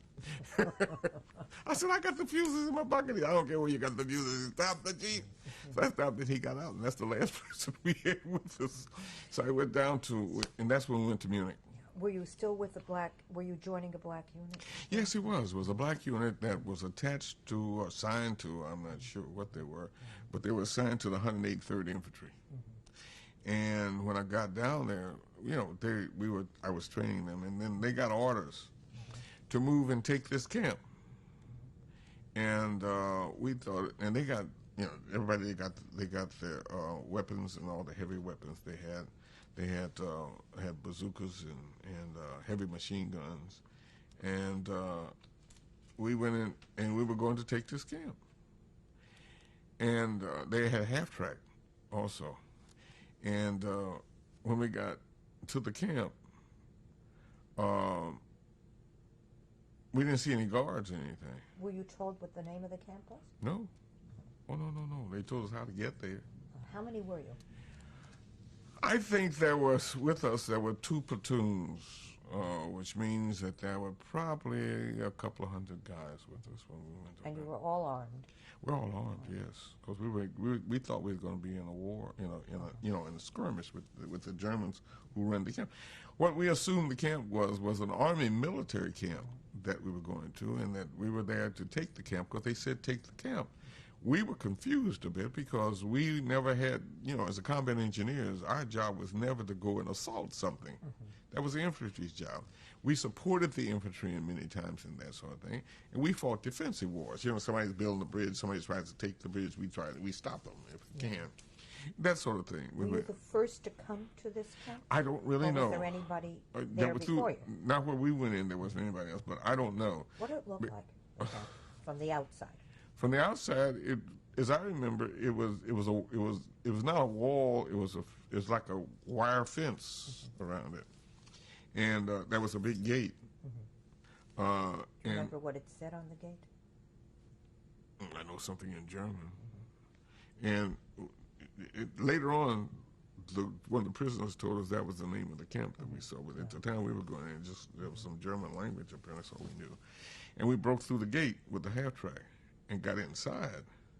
And when we got inside, there was no soldiers around. But yet I heard firing on the other side of the camp somewhere. It was a big camp. So we heard firing. By the way, did you enter from the north, south, east, west? Oh, heavens, I don't know. It must have been the south because we left Munich and went straight up to the camp. I have a feeling it was the south. It was the south side, as I remember. But I do know that we heard firing, so we knew that somebody else was somewhere.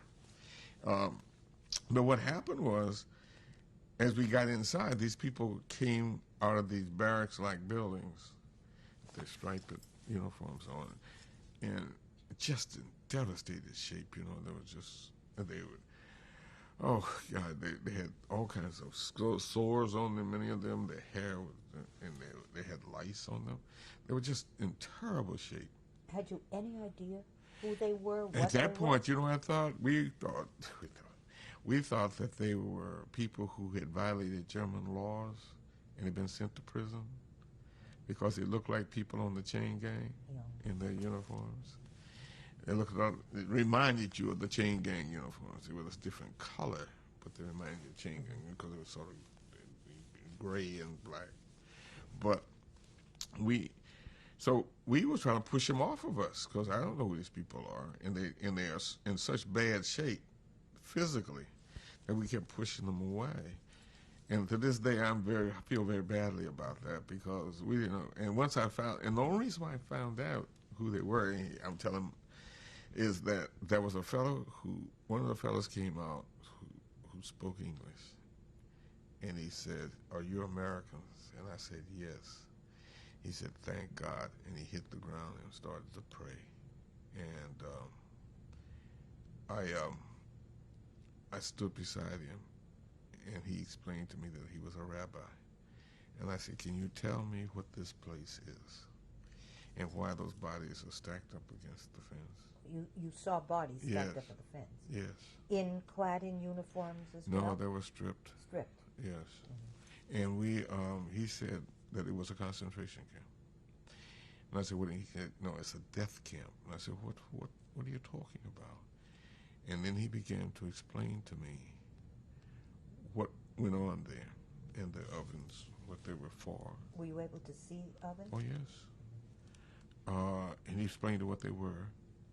And he explained, and then the most barbaric thing I saw, the thing that I'll never forget, was there were these little rows of piles of things that were sort of the same distance apart. There were people's gold teeth that they'd taken out of people's mouths. And that's what he said. I said, what kind of human being would do this? He said, "Well, they take them out before they put them in the furnace." I said, "It makes no." I said, why is this happening?" He said, "What did you guys do to cause yourself to get this kind of treatment?" He says, "We didn't do anything. We're Jews." I said, "It makes no sense." He said, "You're right. It doesn't make any sense. But we've been being killed because we were Jews." And as I sat there looking at him, I said, I think I began to understand. I said, I remember my mother telling me, and my grandmother particularly telling me about what happened to black people in slavery and how we were totally at somebody else's mercy, that you get up and go to bed at somebody else's orders. If somebody wanted to kill you, they could kill you without having to pay any price for it. And they slaughtered an awful lot of people that way. And I think I understand slavery. He said, "What this is," and I think he mentioned something about slavery, and that's what I hung on to as we were talking. He thought it was a slave camp. That's what he said, and that's why we were going through this thing about slavery, and I understood that. Were you the only one he was talking to? I was the only one he's talking to. The rest of the guys some of the guys wanted to feed the people, and the officer said, "Don't feed them because you might make them sick." Because once we were beginning to learn now who they are, because other people were speaking to them also. And the people were so nice to us. They were so happy about us being there.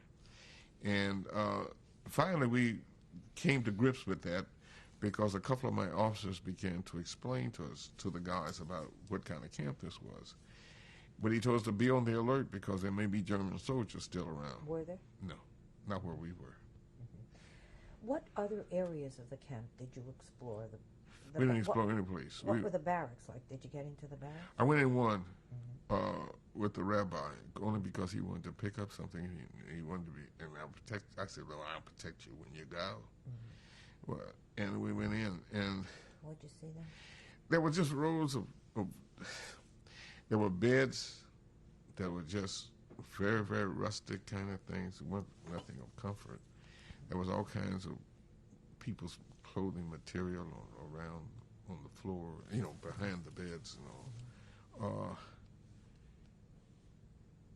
But there were just long rows of beds on two with an aisle down the middle. What did the camp smell like? Oh, Jesus. To this day, well, the Army, I'd smelled death before. We did a lot of times. We smelled death. But there was nothing quite like this. It was just the smell of death, of dead people. And the barracks had the smell of just human smells of people, unwashed, unclothed, whatever you want to call it. It was all there. Were this all male barracks? Or were there women There there? were women there too. There were women in that same barracks. Yeah, well, they came out. Women who came out, I guess they were in there. I don't know why they were there. Were but there children too? there were children. There were old people. There were all kinds of folk. They were there because among the dead, there were all kinds of people. You know, old folks, young people, women, children, what have you, who were stacked up along the wall. Because those are the people we buried. We dug the holes. The Army told us where they Well, wanted us to. that was my next question. What were you assigned to do? We were assigned after we were there for the rest of that day. We came back there. We were ordered the next day to go back. Where did you go back to? Went back to the camp we came from, I see. And how far was that? which was only about, I'd say about 20 miles at the most. And we went back, and the next day they told us to bring our heavy bulldozers back up to the camp. And they wanted us to dig the holes to bury the dead. And they bought two D8s, a D8 and a D12 bulldozer. And we dug the holes with long slit trenches. And there were some people there from Army Graves Reservation. Army? We call it Graves Registration. They're the guys who, when people died in the Army, they were the guys who identified the dead person, and they sent the one dog, took one dog take off and sent it back, you know, that sort of thing. And these were the people that we saw, plus some other fellows from headquarters we didn't know. They all came from Army headquarters. And they lectured us at that point on what kind of camp it was, what had been going on. And there was a fellow from Army headquarters who did that, from Eisenhower's headquarters. They said he came all the way from there. But anyway, he told us what it was. And he told us what we were seeing and who the people were. And said that one of the things they must do, now they wanted to be careful that any identifying marks on the people, their people would take care of, and not to bury anybody until we were ordered to bury that body. And they would take the rest of it. And they did. And when they said the bodies were ready to go in a block, we'd take them and push them into the hole. Were these bodies that had been dead a long period of time, or were they... Some of them were in a bad state of deterioration. Most of them were, really. In other words, these are people who have been gassed, but they had not been in the crematorium. No, they hadn't been burned. Yeah. No. But they were all, they were dead. They were stiff. They'd been dead for a while. Who watched this proceeding? Military people. There was some people from military headquarters who were handling the whole thing. Were there any Germans around? I didn't see any. No German prisoners, no commandants? No. What about religious personnel? Did any of these people have a religious burial? Were there any prayers said? Any symbols put on the graves? No.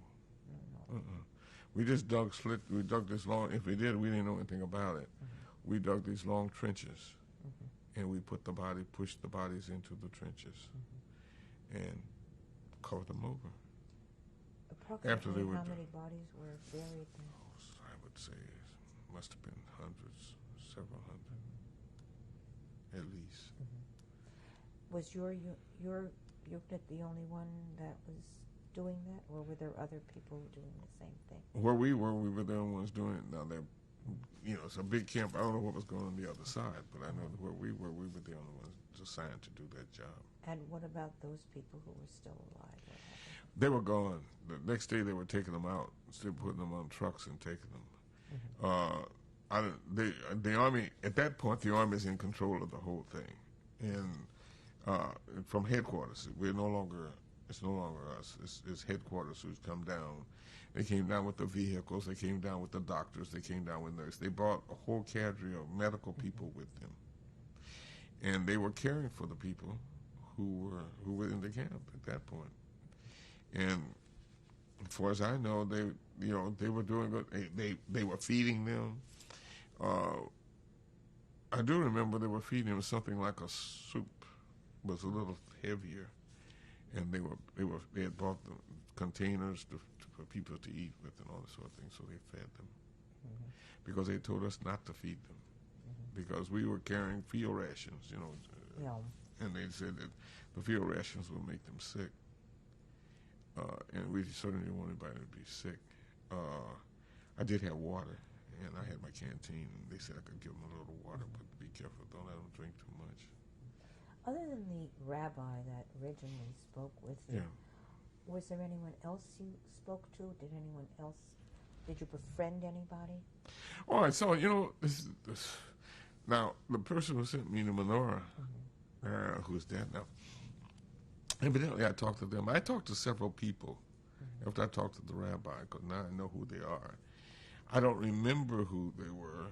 I know I talked to one woman. That's interesting. I talked to this woman who was a young child. And I told her who I was. I was on my knees talking to her. And I told her my name. And, you know, it was just a nice kid who was just, and she wasn't in too good shape. But she was in better shape than most of them for some reason. And we talked. And it was over. One day I was in Boston here. And I went to a meeting of the survivors. It was several years ago. Must have been 10, 12 years ago. And this woman, she was at the fair yesterday, but this woman screamed and ran over to me and said, I know you, I know you, I know you. And I'm saying, this woman doesn't know me at all. What she talking about? And she identified herself as the little girl I talked to at Dachau. And I was just amazed how she would remember me. She said, I know you by your eyes. And I said, isn't that amazing? How little was she? Oh, I'd say she's about 10 or 11 at the oldest. How did the people you were with, your own buddies, so to speak, what was the feeling? Oh, I had guys who broke down and got sick. I had fellows who cried. You know, just all kind. We were all affected by it. I just got angry. What'd you do? I just sat there angry. I just, you know, I wanted to kill somebody. I just, you know, it's just sheer. I just couldn't believe anybody. You know, the thing about me most of all is I talked to people who were gentle people, who were very bright people, who were intelligent people, and to degrade another human being this way, to, you know, to take away a person's dignity to this extent. And I think I could relate to that from the Purdue's and all the places I have been. That I just felt that somehow this is awful. This, you know, people shouldn't have to live this way. Nobody should do another human being this way. That here are people who have done all those things that everybody thinks people should do to be a decent person, and suddenly, through no fault of their own, to be destroyed this way. And that, how could these people say that they're civilized? How did some of these, your buddies or some of the others, take out their anger? Oh, I had guys firing in the ground. They were doing all sorts of things. They would unload their weapons in the ground because we wanted to fight somebody at that point. And a lot of them, some of the guys just sat staring. You know, but everybody was affected. There was nobody who took this lightly. Did you, other than the barracks, did you get to see the inside of the gas chambers? No, I saw the furnaces. The furnaces? Yes. And what they look like? They were stacked, like, you know, one on top, two deep, on a long row. Mm-hmm. And those I saw. Mm-hmm. And did you see any torture rooms? Or no, I didn't see any other kind of room, medical experiment rooms? No. No. Mm-hmm. No, we were just confined to do just what I said.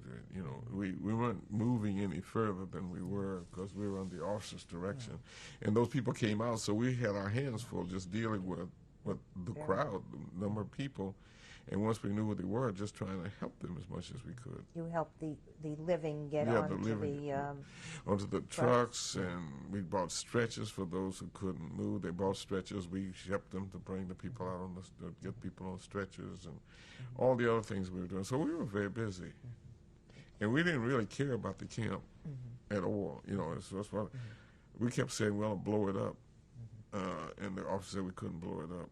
He said, I think that's what ought to happen. It ought to be destroyed. Tape 5, interview with Dr. Paul Parks, October 23rd, 1995. I was about to ask you approximately how many bodies you did bury there, and how long the process, the procedure. We were there for about a week. Because what slowed us down was it was the identification process that the Army was going through. But I would say there were several hundred. I don't know what the total count was, but there were several. Because we buried people in mass graves, and we were putting people in piles. How did they identify people? Well, I don't. You know, some of these people had numbers on their arm, You know, and I assume that's the way they did it, from the numbers on them. I don't know otherwise. had this been your first encounter with German victims or Germans in general? No, I was saying, about a month before this happened, we captured about 5 Germans in a patrol, what was left of a patrol we had, in a firefight with. Where is this? Up just after we crossed the Rhine. And we searched the prisoners always, and this prisoner had a picture of a naked woman, nude woman, running across an area with a group of German soldiers standing up laughing as she was running. That's the picture. And she was running toward what I now would identify as a crematorium, because that was the kind of building that they later talked about. But that's my assumption. I have no way of knowing that, except to know that she was running across this area and somebody took a picture of her and with these soldiers looking at her and laughing. And I asked them who she was, and they just laughed and said nothing. And I kept the picture. And I don't know what it is now. I thought somewhere I was locked away in my... Were there any other kinds of events after you... Yeah, the war was almost over, and we was headed toward the Elbe River. We never really got that far, but we were headed toward it. And we were in a series of, Germans were surrendering, others were still fighting, and we were still moving. And we captured a whole bunch of soldiers, and we put them into a camp. And I noticed that there was one of these soldiers that we captured. He was an officer, but all the rest of the guys wouldn't come to or get close to the regular German soldiers. So this fellow stood in isolation as the rest of these folks just moved around. And they were very careful, but they were very respectful of him. So I said, I told one of my guys, we better take him out there. Let's find out who he is. So we took him out of there, and I asked him his name, and he gave me his name and rank and serial number, and that's all he gave me. First, he tried to say he didn't speak English, and I said, you better learn how to speak very quickly, because you better say something to me. What language did you use? I was using English. And he said...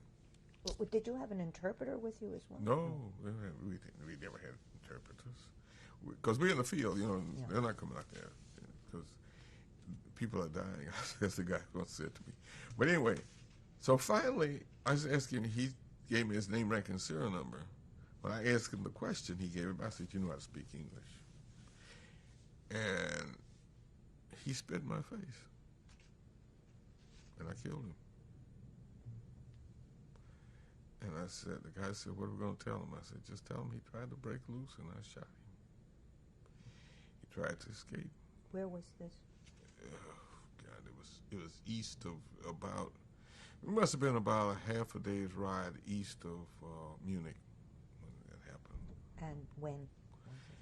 It happened, I'd gone back to my outfit, so this was my outfit I'm with now. And it was north of Munich, because we were slanting down toward, as I said, the Elbe River. And we were coming underneath Berlin, so we weren't going through Berlin. And it was during that period, I don't remember the little towns, a lot of little German towns, but we captured these guys. And the colonel asked me what happened to him, and I said, hey, he said, you should have brought him back because we need to get some information from him. I said, I tried, but he tried to get away, and I wasn't going to let him get away. He said, you realize you killed an SS officer?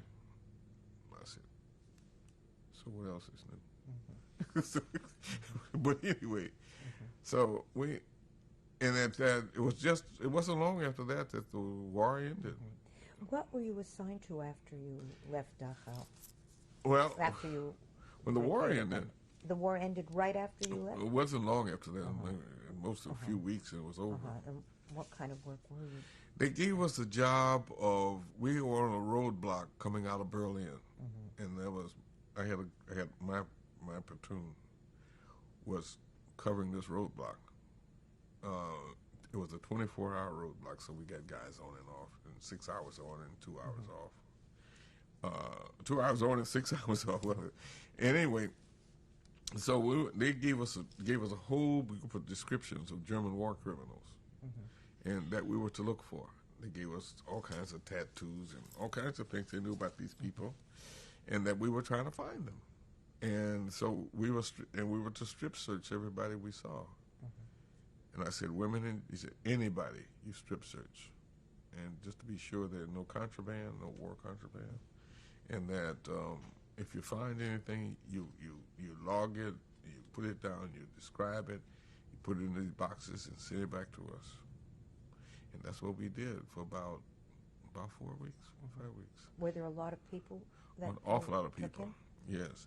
And I asked them all the same question. Did you know about the concentration camps? And what do you think about Jews? I'm telling you, almost to a person, they all saw Jews as the bad people in their country, that they are not sorry about the ones who they got rid of, that somehow or another they shouldn't have been there in the first place, and that Jews, you say, I remember one fellow said, one day you'll learn that you befriend these people and you take care of them and they'll take everything you got, because that's what they do.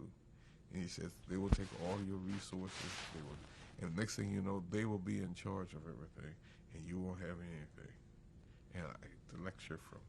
And I said, yeah, in the meantime, take all your clothes off, open the corner, and I want to identify who you are. We didn't find anybody on our list, particularly coming out the way we did. We didn't catch anybody, so to speak, who's the German part. But we got a lot of contraband. What to do with the contraband?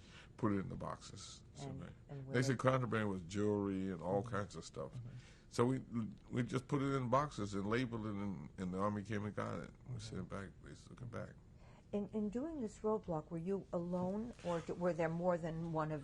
How many people were? I was with my platoon was doing this particular roadblock. And again, was this a totally black? Yeah, it was a totally black outfit with a white officer. But even then, I don't think my officer didn't come into the field on that one. My lieutenant wasn't there. I was in charge of that roadblock. You were you still with the people that liberated Dachau? No. No, these were not people who had been in No, Dachau. these are back to my own. You were the only one who had been in Yeah, I was Dachau? the only one who did that. What was your own, how did it affect you seeing these Germans as now your prisoners? I had a deep intrinsic dislike of the arrogance of the Germans we were picking up. And for the first time, I saw their arrogance. I don't know why it got projected so, but they really were looking down their nose at us. We were the inferior people. But I reminded a couple of them, if you are so superior, then walk out of here. And the fellow said, well, what would you do if I attempted to walk out? I said, I would kill you. And he said, so I won't walk. I said, that's your problem. But if you're superior, you should find a way to do that. Because you think you're better than me, then go ahead and be better than me. But I'm looking at you now, and you look like everybody else I've seen. You got the same parts everybody else has got. You got the same things. I don't know what makes you superior. And I've seen you dead. So you die like the rest of us. And I just don't know what makes you better than anybody else. I can't seem to find it. And I said, you're not brighter than me. I'd like to go back just for a minute to the group that was liberating Dachau. Yeah. What did you, as soldiers, as a group of soldiers who were in this together, what did you talk about while you were there? We didn't talk about much of anything. We really didn't talk about it because it was such a shock to all of us. All of us knew that the other person had feelings about it, but nobody wanted to raise it because sometimes things happen to you that you can't handle. We were a group of combat soldiers. We'd seen an awful lot of people die, but always the person we were fighting could fight back. They had weapons just like we had weapons, and there's something different about it. But to see women and children, and it's the children that bother you more than anything else. I don't know. Somehow or another, the adults didn't bother me nearly as much as seeing little kids. And that's the thing I think all of us were affected mostly by. When you got back to your camp, I assume you went back Yes. every night. Did you talk about it? Didn't talk about it. Nobody talked about it. Nobody talked about it. We talked about it. We tried to think of all the good things we could say to each other. You know, we tried to get everybody on the upside. We laughed about, tried to laugh about things. You know, Anybody take pictures? not among us. Not among you. We didn't have cameras. But the guys from headquarters took pictures. They took pictures of everybody. Did they ever talk to you as a group? Did your officers talk to you about what you had seen and what you were doing as a group? No. What happened was we were talked to by the people from Army headquarters who told us what was going on and what the camp was about and all this sort of thing. They talked to us, but our officers didn't talk to us. I think our officers were in the same state of shock as everybody else. It was just one of those things, just like coming from a funeral. You don't talk about the funeral. Mm-hmm. You sort of feel it, and you just don't say anything because the look on everybody else's face is the same one that you feel, and there's no reason to talk about it. How long after Dachau was liberated and you served on the roadblock where you did the war end? The war was over when we were on the roadblock. We were assigned to several roads coming out of Berlin to try to find the war criminals, and that's what we were assigned to. And what did you do after that? Well, they took us back to Paris, and we marched in that great parade in Paris, down the Champs-Élysées, with thousands and millions of Frenchmen up cheering, and the fireworks that went off that night, and it was just a beautiful affair. And then from Paris we went to Le Havre. They had a series of camps named after cigarettes. So we went to Camp Philip Morris. There was Camp Lucky Strike. There was Camp Campbell. But each one of these camps was a place for we come through for redeployment back to the States. So we went to Camp Philip Morris, our group did. And some of the guys were taken out. Some of the guys who had reached an age or something weren't labor priority and who'd been over a number of months were taken out of our group and sent to another camp where they were separated out. So what was left was those of us who either were labor priority, and I was labor priority as a platoon sergeant who was expert. My expertise was mine deactivation, so they took me. And we came back to the States, went to Fort Lewis, Washington for about a month to take intensive training for the invasion of Japan. And we were taken out on boats, and we were on a ship, and we joined that large armada in the middle of the Pacific on the way to Japan for the invasion. We'd been told that they expected us to have upward toward, we were going in the first assault wave. And they felt that we would end up with about 60 to 80% casualties on the beach. And they dropped the bomb. And we didn't have to go, and they took us into the Philippines. Our group went into the Philippines, and I deactivated our outfit in the Philippines. I was the last, and by that time I was the first sergeant. And we deactivated the outfit there and packed all the records, and they sent them to Tokyo or to Japan. And I stayed out there, guarding them with one officer who never said anything to me, a white officer who never said anything to me, and I saw him, we were there for about 6 weeks, and I just watched him deteriorate. I don't know what's wrong with him, but he did. He played this card game over and over and over and over again until I left him. I said, one day they brought the boat out. Used to bring a boat out to bring our food, and our supplies. So one day I said, I'm getting on the boat. He said, well, you haven't ordered to leave. I said, look, the Army better find a way to take care of this. I'm not staying out here along with that crazy man over there. You guys can take care of them. And I left, and I got back. When I hit land, I gave the man my name. He said, oh, my God, we've been looking for you.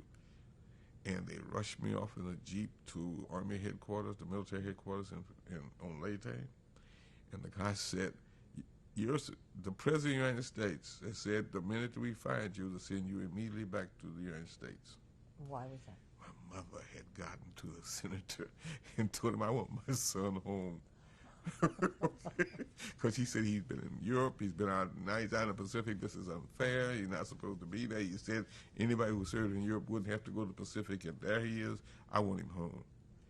And President Truman sent an order, and I came back on the fastest ship they had coming in APA, the fastest ship they had coming out of the Philippines, and 4 days later I was in San Francisco on my way home. What was civilian life like when you got home? What did you do? Well, I remember coming back to Annapolis, and I got into a cab and told the guy I wanted him to take me to 1051 Road Street. And he turned and looked at me and said, "I don't take nobody to Niggertown." And I was always armed. Even though I came out the Army, I still had this German souvenir of mine, right? But it was armed. And I pulled it out and put it up against his head and said, "Look, World War III can start right now, and you're going to be the first victim." And I said, "I've got 15 clips on me. Each one has 9 rounds in it, and I'll take somebody out with every round before they get to me, okay? Now you have a choice. We can start this right now, or you can take me to 1051 Road Street." He turned right at the sheet and said, "I'll take you where you want to go." Took me there and said, "You don't owe me." I said, "Oh, no. I'm going to pay you for the cab ride, because you're not going to say anything to anybody that I held a gun on you and took you here just so I could get a free cab ride. That's not what this is about. This is about letting you know that where I've come from and what I've seen and what I'm about, and you are very lucky to still be alive." And I took my stuff out of his car and I left him. And I went, about 3 days later, I went to Purdue. And I went to Purdue, and I went into the dean's office, and the lady said, "I don't think you have an appointment." I said, "You tell him who's here, will you?" And he looked out the door and said, "Oh my God, you're back." And I said, "Yes." I said, "I want to tell you something. Your statement to me when I left is one of the things that kept me alive.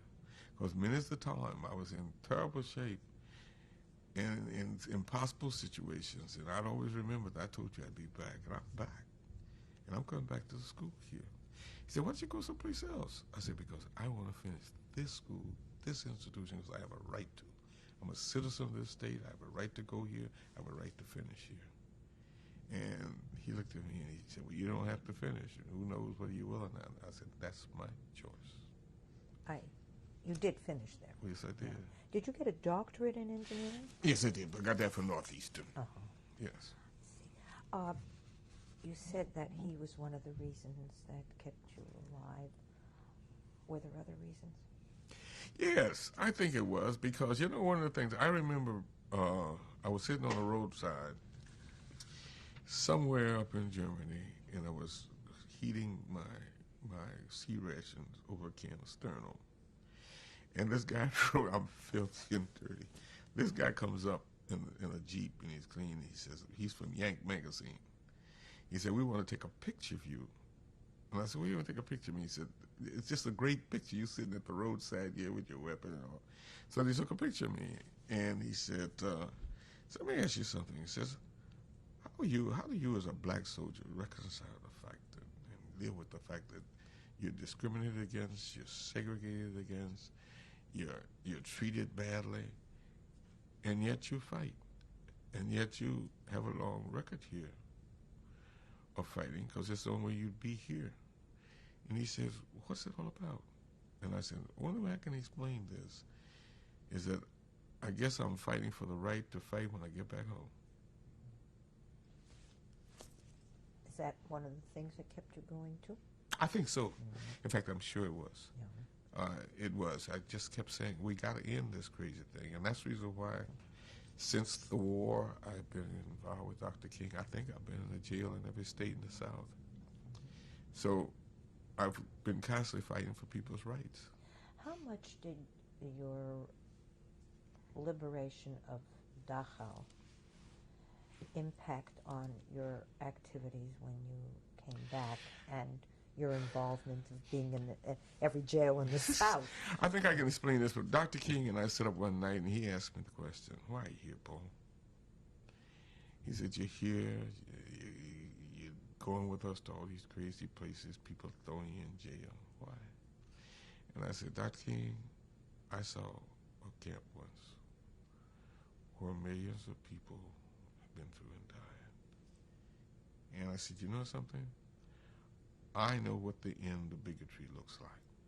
the solution to bigotry looks like from the standpoint of the bigot. Okay? Those people who we're fighting to change, after they had killed the little kids down in Birmingham and blown up the church, I said, that is not an unusual activity for people who are haters, who believe that they're better than other people, and who believe the solution to those other people is to destroy them. And I've seen that. And I don't want that to ever happen again. And my commitment is to try to see it. And I really am a person of peace. He says, you're learning. He said, but he talked to me all the time. He said, you got to put behind you a lot of things that's eating away at you. You really do. He said, you got to go to the mountaintop and think about yourself and get yourself to a point where you can be a positive force for change and not have that feeling that somehow or another you want to go to war. You can't kill anybody. Because I came very close several times. I was in a restaurant in Charleston, South Carolina, and we were sitting in the restaurant, and this woman, waitress, there were three of us sitting there, got up on top of the counter and urinated on us. I came as close as I have ever come to losing it that day. What I said, the guy grabbed me by the arm and said, let's get out of here. But we didn't get a chance to because they arrested us for being indecent. Because they said we looked at this woman and she was urinating on us. That was an indecent activity. Do you think that some of that anger that you brought back from the liberation of Dachau is still there? I don't think I have the anger, except I can't say that. When I was in Barcelona at the Olympics, I wanted to get some additional tickets to fill out my itinerary at track and field, and I got the vice president of Coca-Cola, who's a friend of mine, gave me the tickets, but he gave me the tickets in the German section, and I was sitting in this seat, which we were pushed together and could hardly move, and I sat down beside this fellow who was a German fellow, who swung around from me as far as he could and said he didn't want the likes of me touching him. And I sat there looking at him, and my wife said, what did you say to that man? Or what did he say to you? I told her, and she said, what did you say to him? I didn't say anything. She said, but he turned white as a sheet. What did you do? I said, just looked at him. She said, I know that look you have. I've seen it a couple of times. And she said, it's like staring in the eyes of death. I said, I don't know about this. I said, all I know is that this man being very close to me, pitching him out there on the track, okay? And then I said to myself, no, that's not a civilized move. And I remember Dr. King telling me to learn how to live with your anger. Mm-hmm. And I just looked at him and ignored him. I said, Dr. King said, every time you lose it to someone like that, what you do is demonize yourself. You've got to be able to stand taller than these kinds of things and to walk away and to keep pushing to get rid of the issues that those people are espousing. You saw a unbelievable scene in Dachau. How do you handle people who are espousing Holocaust denial? I've been there. Now, that's what I have been. I've spoken before groups because several Jewish Community Council and all these people have gotten me to speak before various groups.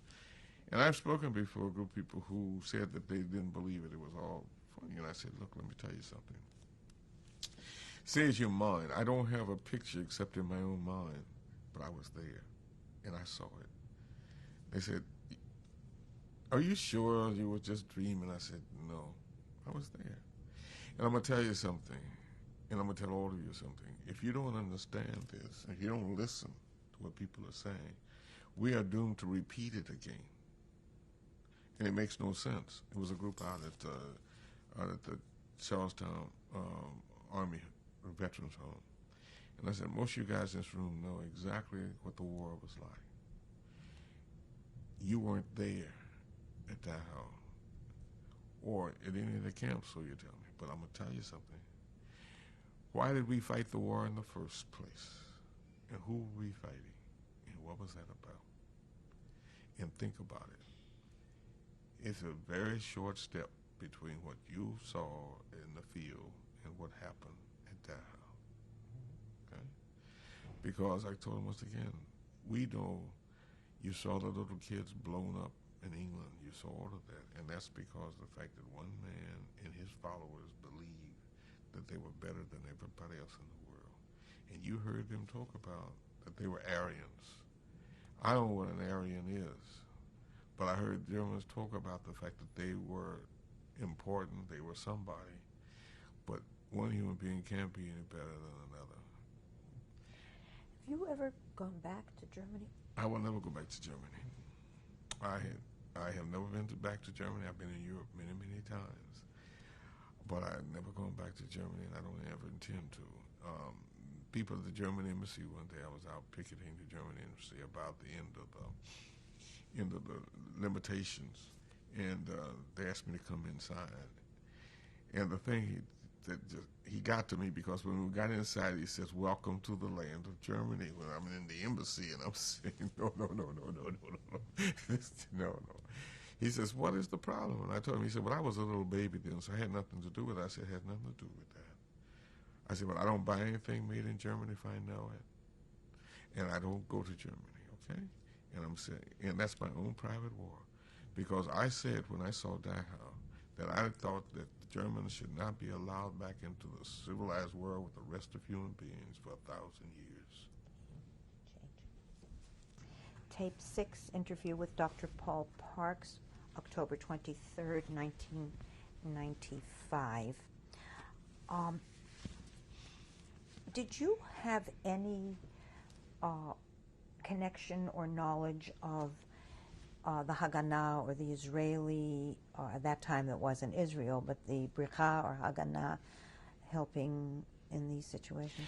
Well, the only thing I knew, and this has been years later, when I went to Israel, Harold Katz, who was a good friend of mine, was a part of the Haganah, and he was also, he was one of the people that, one of the Israeli heroes, I think, from the United States. He went to Israel. He was a part of that, and he was a part of the period when the British were the mandate. Mm-hmm.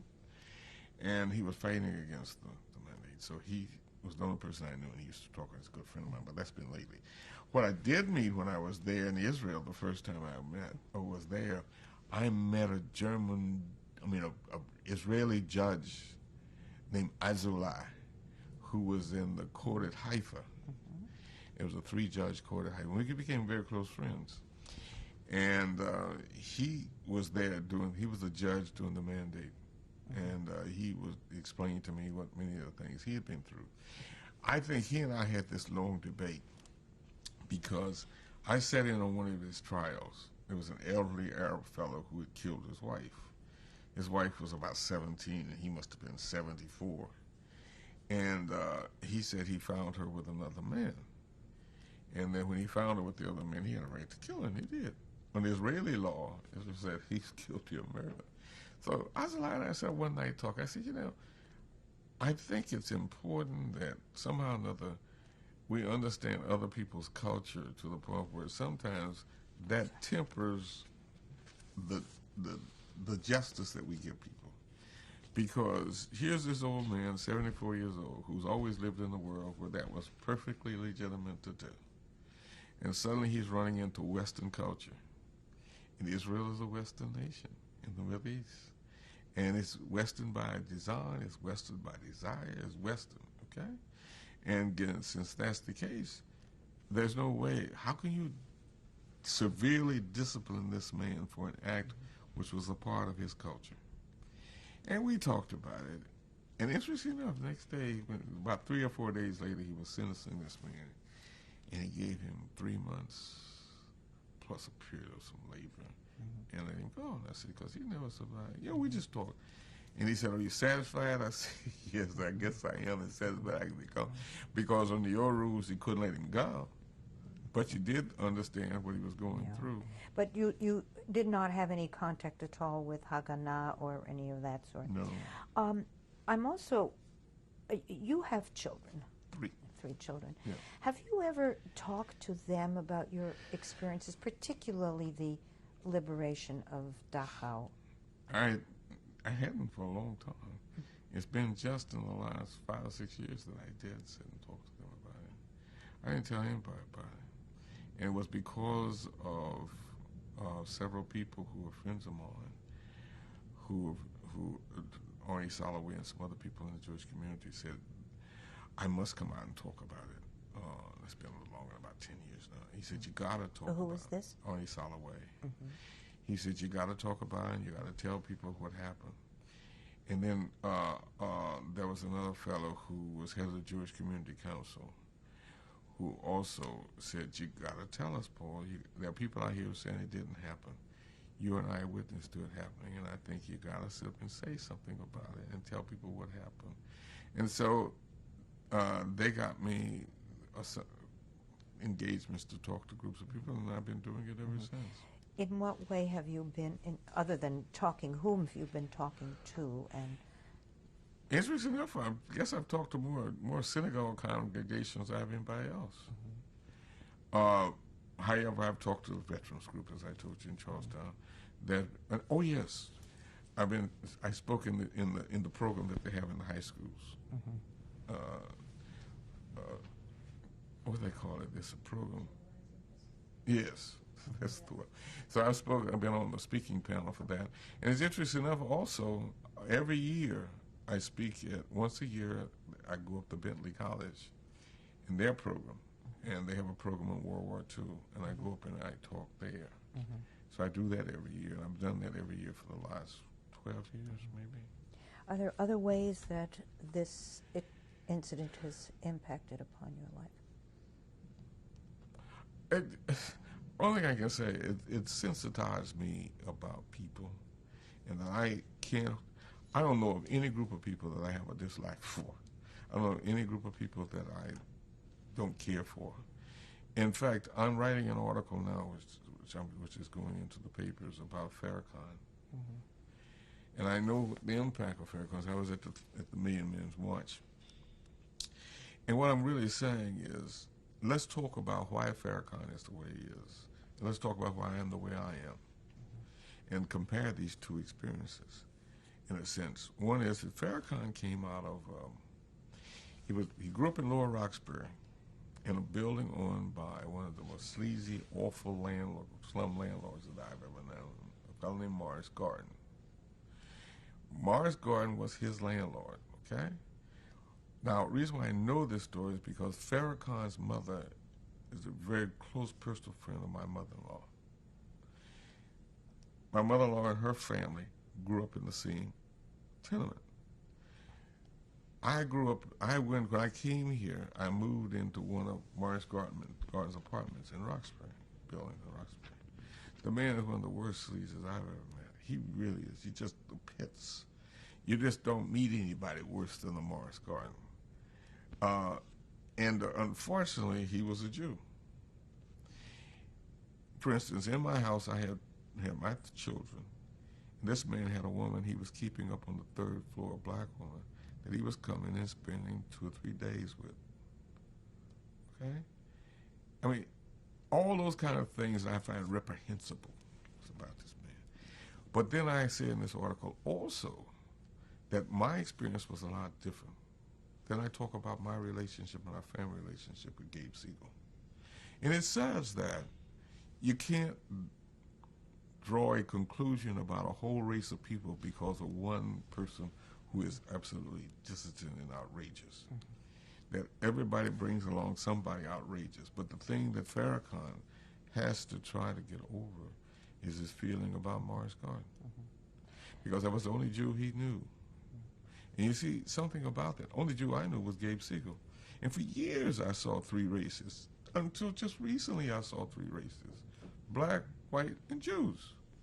When I was in the civil rights movement, black, whites, and Jews. Those are 3 races of mankind as far as I was concerned. He sees Jews